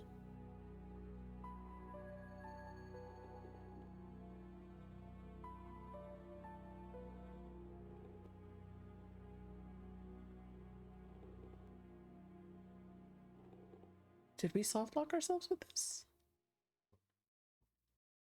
Man, I hope not.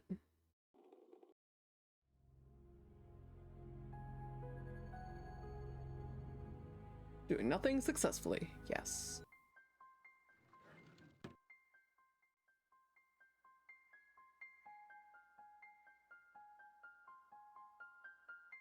Okay, so now we know kind of what his research was.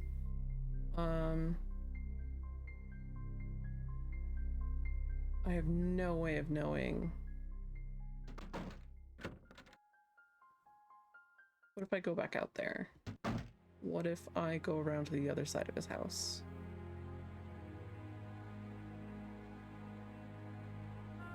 What if I poke at his water heater? No. Okay.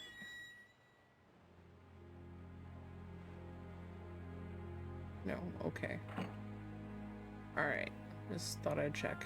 Ferns? Click on the ferns. Tube.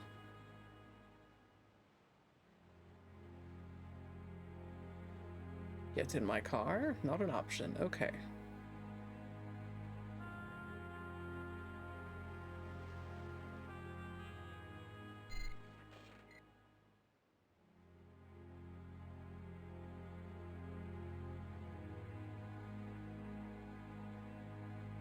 Like, I would assume I could light this, but apparently not.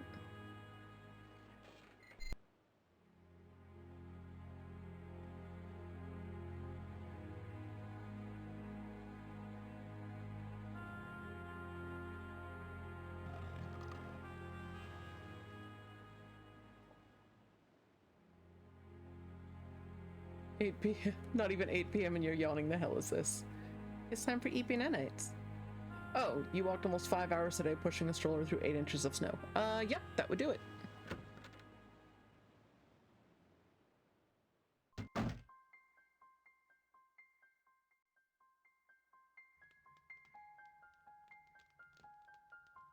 I guess there are numbers all over the place. So, like...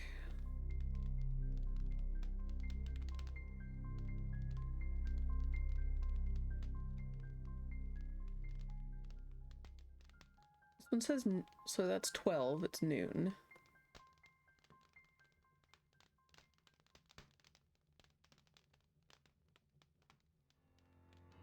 April 12, 8 a.m. In unpacking a recent shipment of books from the university, I came across an arcane work entitled The Godel Universe. Browsing through it idly, I was surprised to discover a theory about the space-time continuum that today's theoretical physicists have either forgotten or ignored. Godel's theory is based on a group of motions of Bianchi type 8, in which the invariant varieties for the motions are three-dimensional hypersurfaces containing null and time-like lines, i.e. the orthogonals to these hypersurfaces are space-like. However, the Godel universe admits a 4-parameter group in which the Bianchi type 8 is an invariant subgroup. Huh, I don't know what I should write down. On the one hand,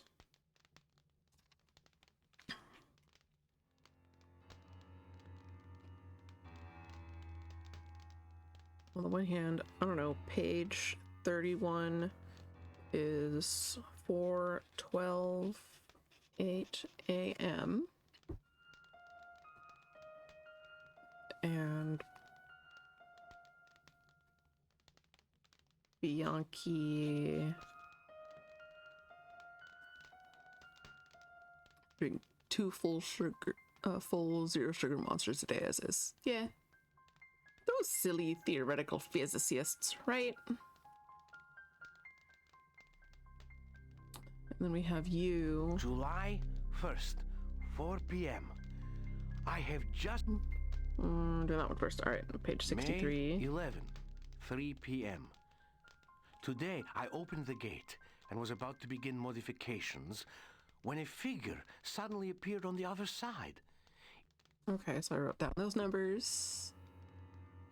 And then page 116. July 1st, 4 p.m. I have just returned from the other side. As on the previous test run, the portal stayed open for almost an hour, convincing me that my most recent modifications to the power modulation tube were successful. I'm guessing either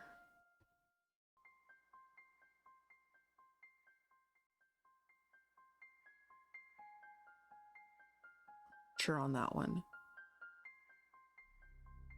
I'm gonna try, was it this one? No.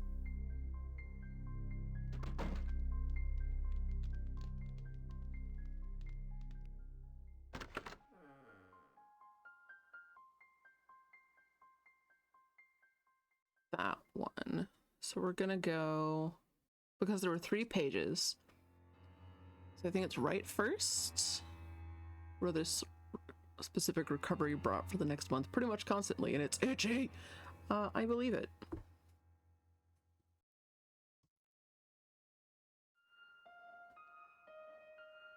Also, oh my heavens to Betsy, Saltiest Bun is live.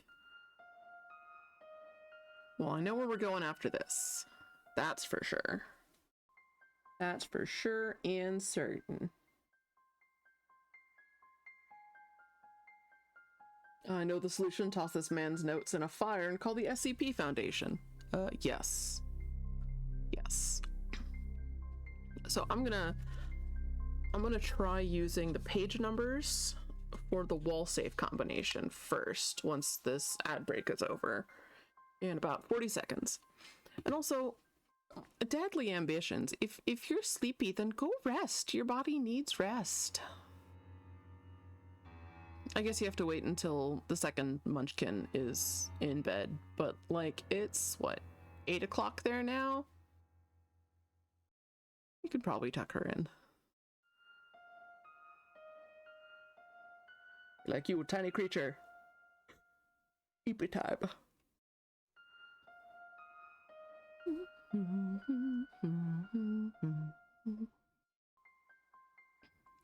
Ad break is over in a few more seconds.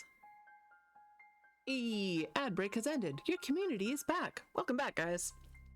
All right, so I'm going to start using the page numbers. So 31. What order did we find them in? Oh, I don't know. I think we found page 64 first. That's okay. We're gonna do our best. Oh, it doesn't go that high. Okay.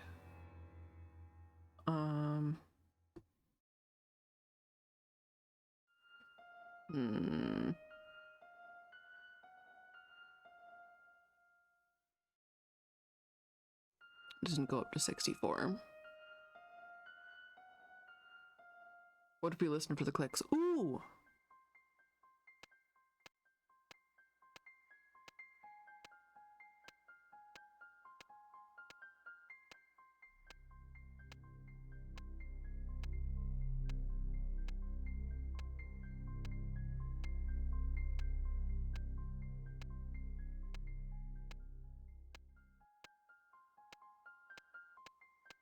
I didn't hear a click though. Bad news, the dial didn't reset. Yeah. Doing a full loop usually resets it, right? What always did on mine.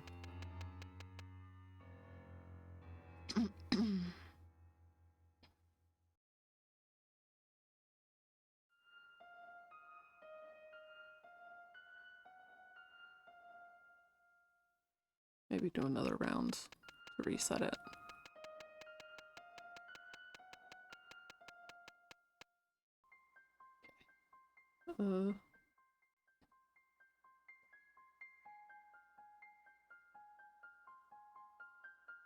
Because on the first one is 412.8.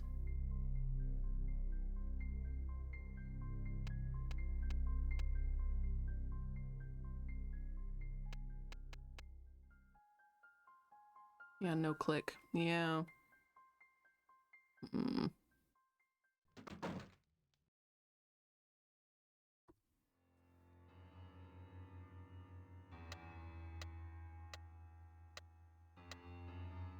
Nope. 5, 1, 1, 3. We'll try 3, 1, 6, 3, 1, 1, 6.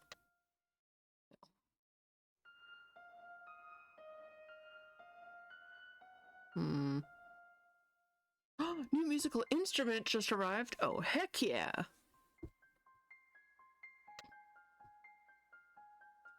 Was written down somewhere. Think of Dr. Crick's notes. You can find information from a hint.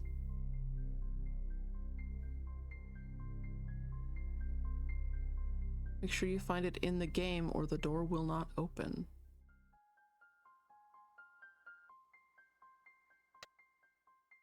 Okay, so it is in the notes somewhere.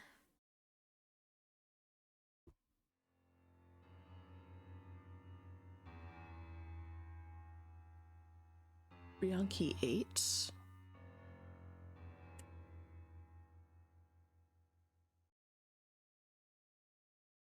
Four, 12, 8, 8.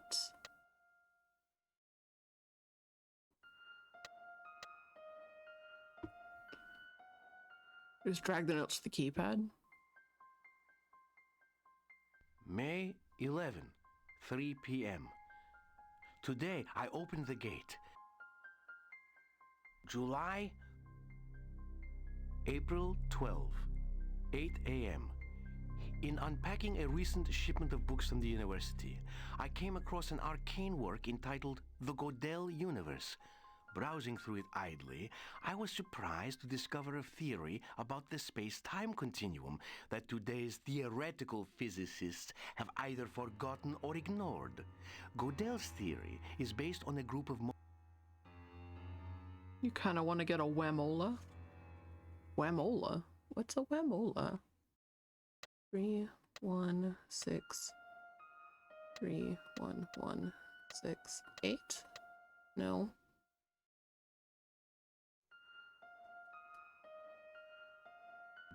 Let's face down. May 11.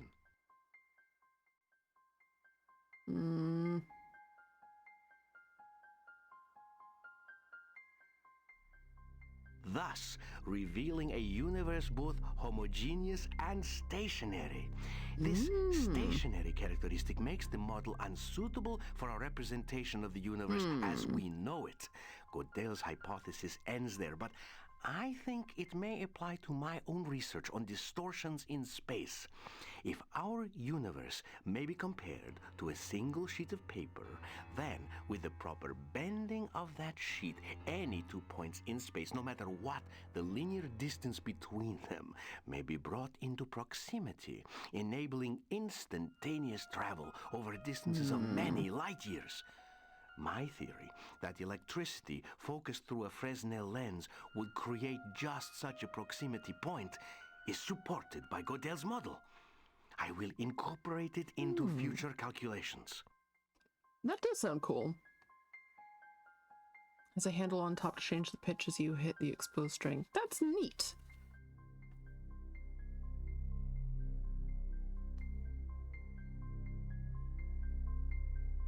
April 29, 11 p.m.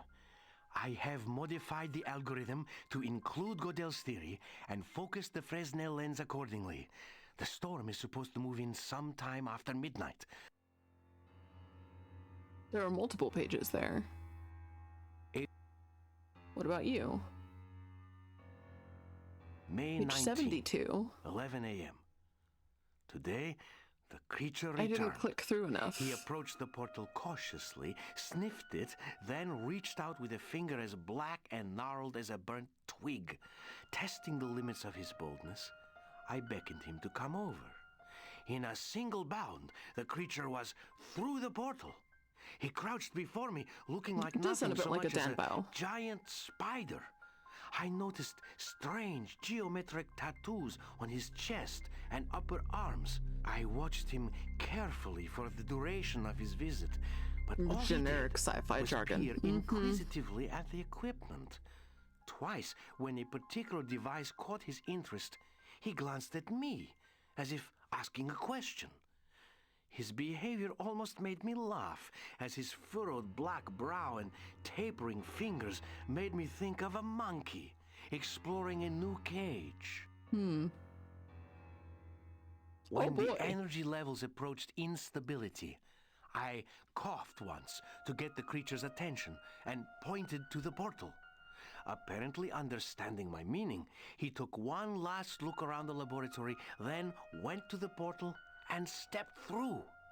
I just had time to see him safely on the other side before the power supply collapsed and the lights went out. Thus, I made the acquaintance of another inhabitant in what I have come to think of as a parallel world. The eccentric old man turned out to be an inventor of strange animated contraptions. We sat in his workshop surrounded by mechanical odds and ends.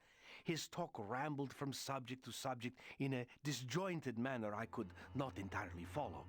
Several times he mentioned a dark being whom he feared and warned me about in gibbered, broken words.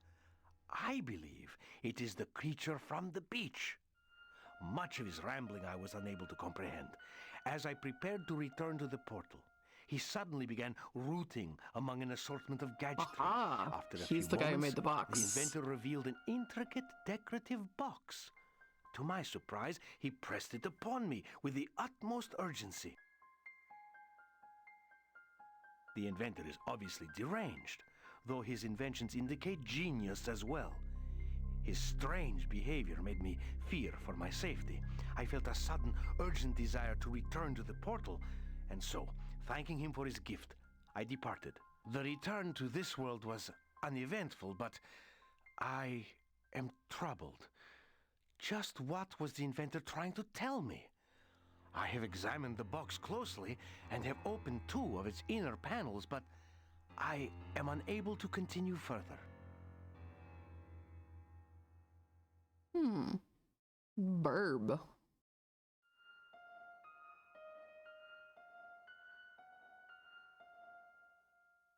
Where else in the notes were there numbers?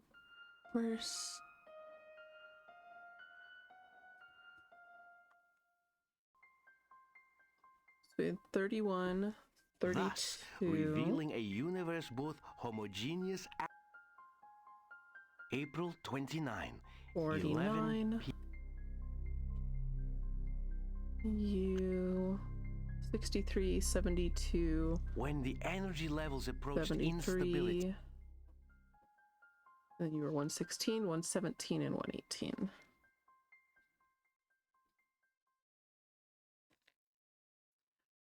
Oh, and the dates. July 1st.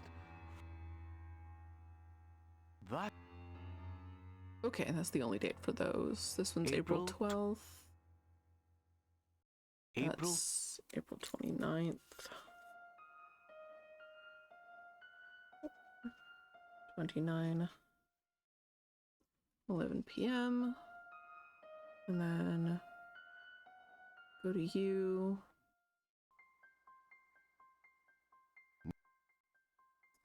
That was on what? No. There we go. 5, 19, 11 a.m. When? Okay. And you're all on the same date. Okay. Oh, nice. Oh, good. I'm glad you have a new family doctor. Because that one was kind of being a butt. Woke up, brush teeth. I'm sure the missing pages are just woke up, brush teeth, got groceries, right?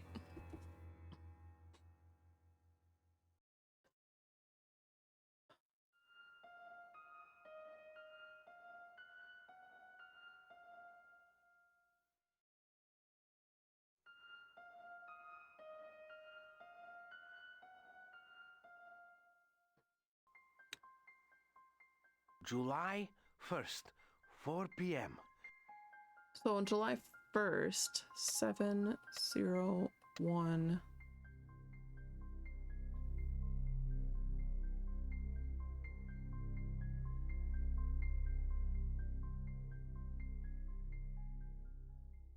At 4. And that doesn't really.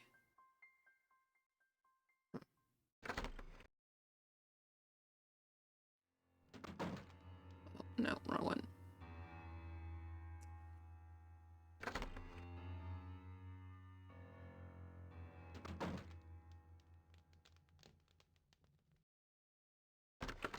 There we go.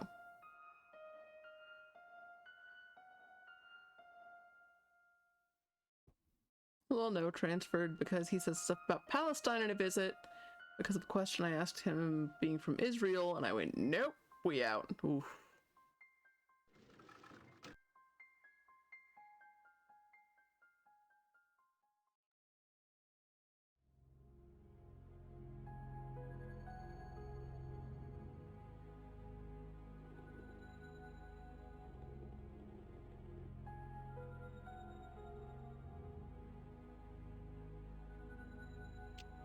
Oh-ho!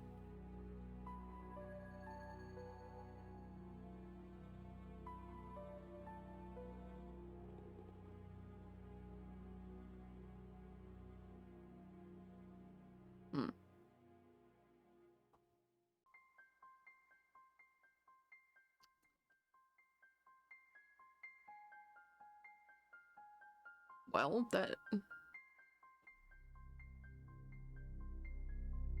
The NB erasure doesn't phase you anymore. Not sure if that's good or bad. I mean, valid. I think you're adapting as best you can. Picking your battles, I guess.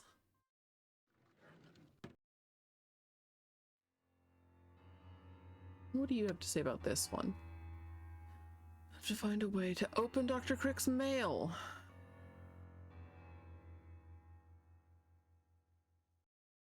To open his mail?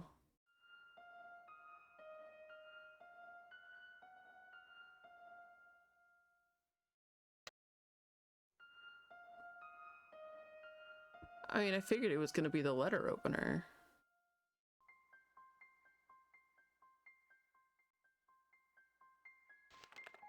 Oh, it is. Okay. Aha.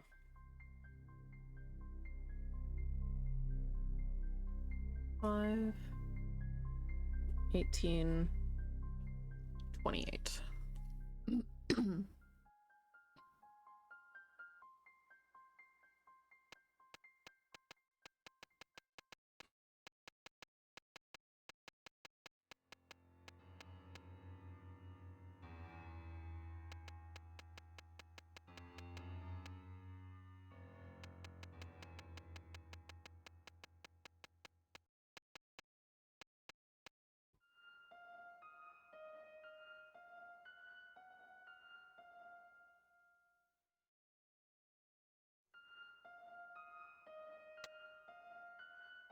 Rotate the dial 360 degrees clockwise to clear the tumblers. Rotate the dial clockwise for the first number, counterclockwise past the rights. I know.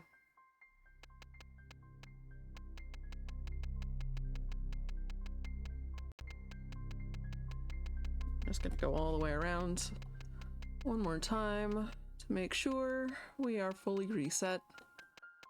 All right, once more. 5.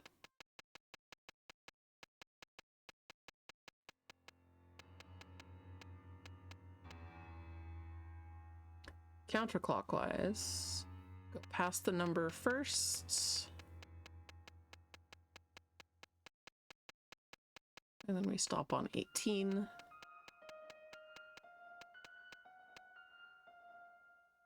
And then we go to 28.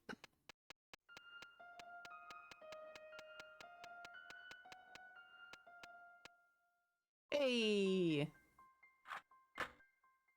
Hooray! We did it! What else? Qu'est-ce que c'est ça? What is this? What are you? April 12, 8 a.m. No. Oh! Do we have the full folder now? April 30, 7 a.m. Something unexpected and quite remarkable. The storm hit after midnight and peaked shortly before 5 a.m. The lightning was frequent and directly overhead. The energy cells inside charged here? I don't quickly to even know. maximum capacity. At 5:25, I made some adjustments to the power modulation parameters and turned on the machine. The Fresnel lens focused the massive waves of energy passing through the device, and as I had predicted, a distortion in space occurred before the device. To my amazement, the distortion began to deform. I stared in disbelief as the anomaly I had created burst like a bubble, revealing a portal in the fabric of space. Oh, you're getting both your tattooed feet on your feet tattooed on the 19th. Very nice. Possibly a rocky shore, as I thought I saw water in the distance. Certainly no place around here, no place I had ever seen before. After just a few moments, a sudden power surge collapsed the energy field and blew the fuses. I mean, yeah. Stunned by what I had seen, I sat in the dark, thinking and listening to the diminishing rain. Amanda's waking cry finally brought me to my senses. I do not understand what I have witnessed. The only explanation I can devise is that If indeed our universe is as a single sheet of paper, then there may be other sheets or universes layered with our own. If the portal caused the space-time continuum to fold, another universe may have been crumpled up alongside of this one. I must continue my experiments in this uncharted territory and hope for enlightenment somewhere along the way. My first task, Sir, you're a scientist. You don't look for modify enlightenment. the energy consumption so that I can control the gate and increase the time it stays open. Oh. Oh no. No. I'm not doing any of this. We're not doing that. May 2nd, 9 Concerned about the PM. pain. You have your sternum done. I Yeah. have had limited success modulating the power supply, and I am Must find the unsure MacGuffin. how Well, to stabilize yes. the gate. An hour ago, I programmed the gate to stay open for Do 6 power series. minutes. It opened I draw pretty and pictures. I don't stepped crunch through. numbers. The sensation was strange, but not painful. I felt a strong pulling force, as if my body was stretching like saltwater taffy. The light brightened to an intense glare. My eyes blurred with tears, distorting shapes and colors. Gradually, the pulling subsided and my vision cleared. I found myself standing on the rocky shore I had seen through the portal. I turned and, much to my reassurance, saw the portal still open behind me. A large body of water was just visible at the foot of a narrow path.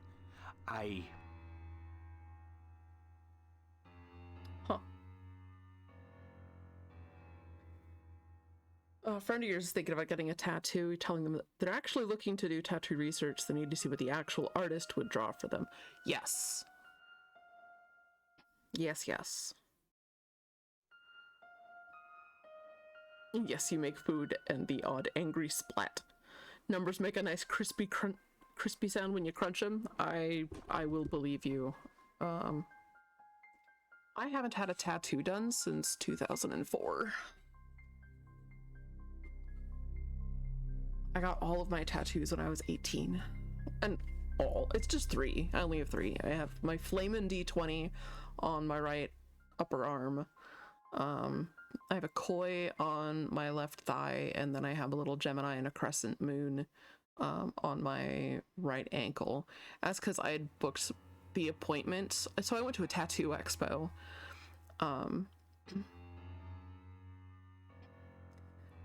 To get it done, and I booked for the following day for the full face bean tattoo.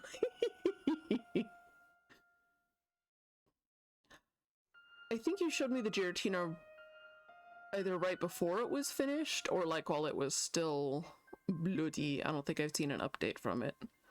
I haven't seen a healed picture of it. But yeah, I scheduled the D20 Flamin' D20 tattoo, showed the guy my concepts. He was like, sweet, I'll sketch some stuff up tonight. We'll go over it in the morning. And I was like, great, sounds awesome. He's like, it's gonna be about an hour and a half. And I'm like, all right, that sounds fine. And then we left and I was like, wait, I don't know what getting a tattoo feels like. Am I gonna be okay with an hour and a half of this? So I went and found someone who was sitting at a booth who had some fairly simple flash, and I was like, you know what, I'll get something done on my ankle. I'll get something small that'll be fast, and then I'll have an idea of what it'll feel like for tomorrow's 90-minute session. And she was incredibly light-handed. It felt like someone drawing a little bit too hard with a ballpoint pen on me that was vibrating. And like, it was uncomfortable, but it wasn't bad. It wasn't like painful. It was just uncomfortable. And I was like, oh, that's not a problem. And then I went back the next day to get the D20 done, and he was really heavy-handed, and it felt like someone was carving me like a turkey with one of those vibrating knives. And it was an hour and a half of that, and I was like, okay, good to know. And he was like, yeah, I'm gonna admit I'm heavy-handed, but that's why I try not to linger anywhere, because lingering hurts. And I was like, yeah, it do. But So I was an illustration major at my school, and in the color and design course that I was taking, we were working with gouache. So he and I just like bitched about gouache the entire hour and a half, and it was great. Like, we just talked about art supplies. Both sleeves, both calves, chest, hands, top of your back, between shoulder blades done. You're just gonna be completely inked. Heard the muffled roar of the surf, though I was too far away to see the waves. Bending down, I picked up a rock. It seemed solid enough. Affected by a sudden nervousness, I dropped the rock and went back through the portal. This time, the sensation was one of being pushed almost violently, and I stumbled and fell to my knees on the laboratory floor.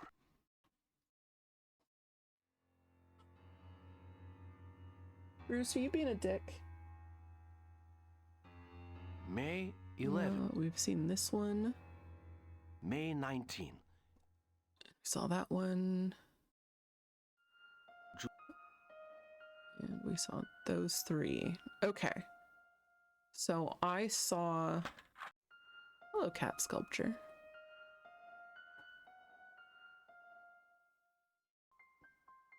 I saw the numbers 82496 in bold. Still live. I know, it's a long stream for me. We're gonna see if those were the numbers I needed. 82496. Yeah! Taco dog? Yes, taco dog. What the heck?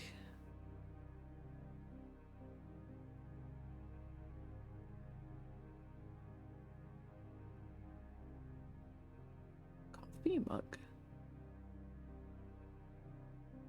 What are you? I don't know what any of these are. Just gonna poke your science machines. I hope that's fine. Maybe that vacuum tube looked cracked. So I guess we're making repairs then.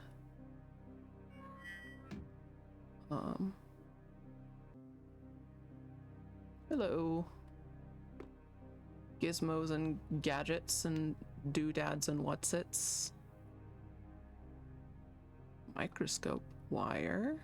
Little piece of wire. Pliers. Paper! Yay! May 25, 6 p.m. Perhaps I have been unwise in allowing the creature frequent access to my laboratory. Our mutual curiosity seemed reason enough at the time, but now I am uncertain. Since his first appearance, the creature has been waiting Dimensional for me every Skronkler. time I activate Correct. the portal into his world. He would watch me work or study the equipment, but he never touched anything or interfered in any way. I must have become accustomed to his presence because today, after opening the gate and watching the creature cross over, I focused my attention on my work. When I looked up from the computer, he was gone. Upon examining my equipment, I discovered that a power modulation tube was missing. Oh no. Oh my goodness, Anthoric! Hello! Oh my god, are those little hamsters? Oh my god, I love them. Them. Oh my gosh. And Fracta want to spend your body mod money on having someone electrozap individual follicles and plucking out hairs. Yes, I feel you. I have polycystic ovarian syndrome. Is this that weird point and click adventure game in claymation? No, this is a different game now. We finished the Neverhood. And now we are playing Lighthouse. Currently doing electrolysis. Yeah. Oh, yeah. I mean, it's not the longest game. We finished it in the first 2 hours of stream, I want to say. Oh, ad time. Oopsie doodles. I like that Fresnel turnwise fumbler. Eats womps and pears. What are womps? Are they tasty? Can I have some? Also, I just realized it's like 5:30. We're gonna need to make dinner. After we come back from the ad break, I'm gonna finish reading the new papers, and then we're probably gonna raid out.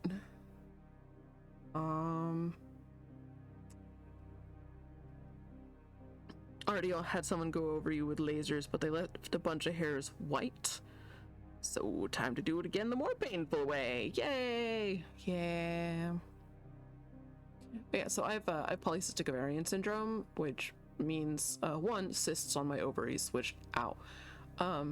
Second of all, it means a lot of facial hair and just higher testosterone and a lot of insulin resistance. Which is why diabetes. Uncomfortable singe, I imagine so. Yeah, it looks like we're back from ads. Smell of burning hair and skin is weird. Yeah, it is. We think. I also had a scarification done, but like, again, I don't really want to traumatize anybody. Although the tubes are expensive, I have several spares, so he's creepy. The loss is not too serious. I am concerned the creature's motivation may go beyond mere curiosity. Though his action does not necessitate curtailment of my experiments, I will restrict his access to my laboratory. Very Creative says they were fine with fuzzy white hairs after laser like peach fuzz. That looks and feels like peach fuzz. Yeah. May 27, 3 a.m. I have built a cage around the portal so that the creature cannot wander freely about the lab. When I opened the portal earlier this evening, he was not waiting on the other side. No doubt he realized that I must have learned of his thievery and hesitated to show himself again. I pretended to be absorbed in my work. Got really into experimenting, no? He is, I caught a peripheral glimpse of a shadow crossing the portal into the cage. I turned toward him. The creature did not appear disturbed by the cage. He crouched on his haunches and stared at me without expression. Though I felt uneasy, I forced myself back to work. The minutes passed slowly. Finally, it was time to shut off the power to the gate. When I reached for the switch, the creature leapt across the portal. Obviously, he understands some of what I do and knew his escape route was threatened. We have been unable to communicate, but I am beginning to think there may be deeper, more devious aspects to his intelligence. Praise Lord Helix, yes. June 14, 2 p.m. It has been over a week since I last saw the creature. He has returned less often since I built the cage over the portal. I am continuing my work to stabilize the energy field, thus far without success. Now that I am not constantly watched by the creature, I have a revitalized energy, enabling me to work straight through most nights. The lack of sleep makes me irritable, a mood that must be contagious, as Mandy is unusually ill-tempered as well. I'm sure our new neighbor must think us both a bit peculiar, though our infrequent exchanges have been pleasant enough. Since Diana's death, I have had little interest in such things as friends. Perhaps that is not entirely healthy, though now I have no time for such thoughts. I digress, probably due to my long hours. Hopefully, soon I will have results to show for my labors. So we have withdrawn in our grief. Understood. July 7, 11 p.m. Oh my gosh. A breakthrough. Explosions! I added a new parameter which eliminated the instability factor. The equation now allows for the possibility of a permanent gateway, stable for an indefinite period of time. I am feeling ill, and I am afraid my lack of sleep is clouding my judgment. The final modifications on the equipment must keep until tomorrow morning. Oh, thank goodness he at least had that much common sense. Kaboom was for funnies. Legit. July 7, 2 a.m. Uh-oh. My worst fears have come true. The dark being has somehow copied my device and has created its own portal between the worlds. I awoke to the unmistakable electric snap of the portal closing. That thing has been in my lab. It has stolen more equipment and, to my horror, my blueprints for the gate device. I am such a fool. I am preparing to follow it through. I will only have an hour before the gate closes, and I do not know where the creature has gone. I have been so blind, doing nothing while it has schemed to steal my invention. I must stop it. I must destroy its gateway into our world. Oh, dear God, let me be in time. Well, yeah, he's definitely a fuck around and find out kind of guy, apparently. Pencil? No. Pliers? Aha! Tiny piece of wire. Do I need any of you? I must individually click on you. No? Nothing? Okay. Okay. Oh, angry neighbor dog. Oh geez. All right. Yeah, I think we're gonna raid out before a dogfight happens. Next door. At least he's honest. Yeah, he's like, oh man, I fucked up. Enter description.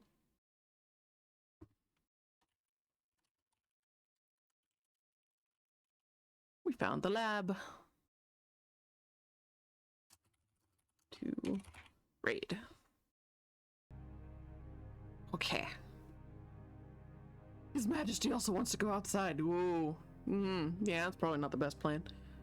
But, yeah. So I'm gonna slap on ending soon screen. And thanks for streaming. Thanks for being here. Keeping you company during exceedingly boring work training. That is, I am glad that I could be here to keep you company. And we are going to raid.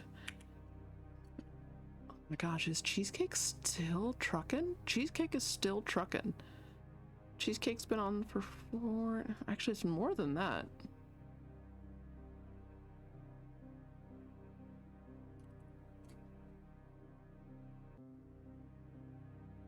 Cheesecake's been on like all day. Much love. Oh, all the love. Let's see. Okay, so Salty Spun is going to be playing Bloons with Blood Beardington, and Crystal Cheesecake is playing on the modded Minecraft server with on the Ghost Worlds SMP. You guys want to see Bloons or do you want to see modded Minecraft? Oh, and I should also if you are not subs, you can grab that for your raid call. If you are subbed, then you can use that. You don't have to. You could use your just favorite emotes and spam them. Either way works for me. What are we thinking? Bloons or Minecrafts?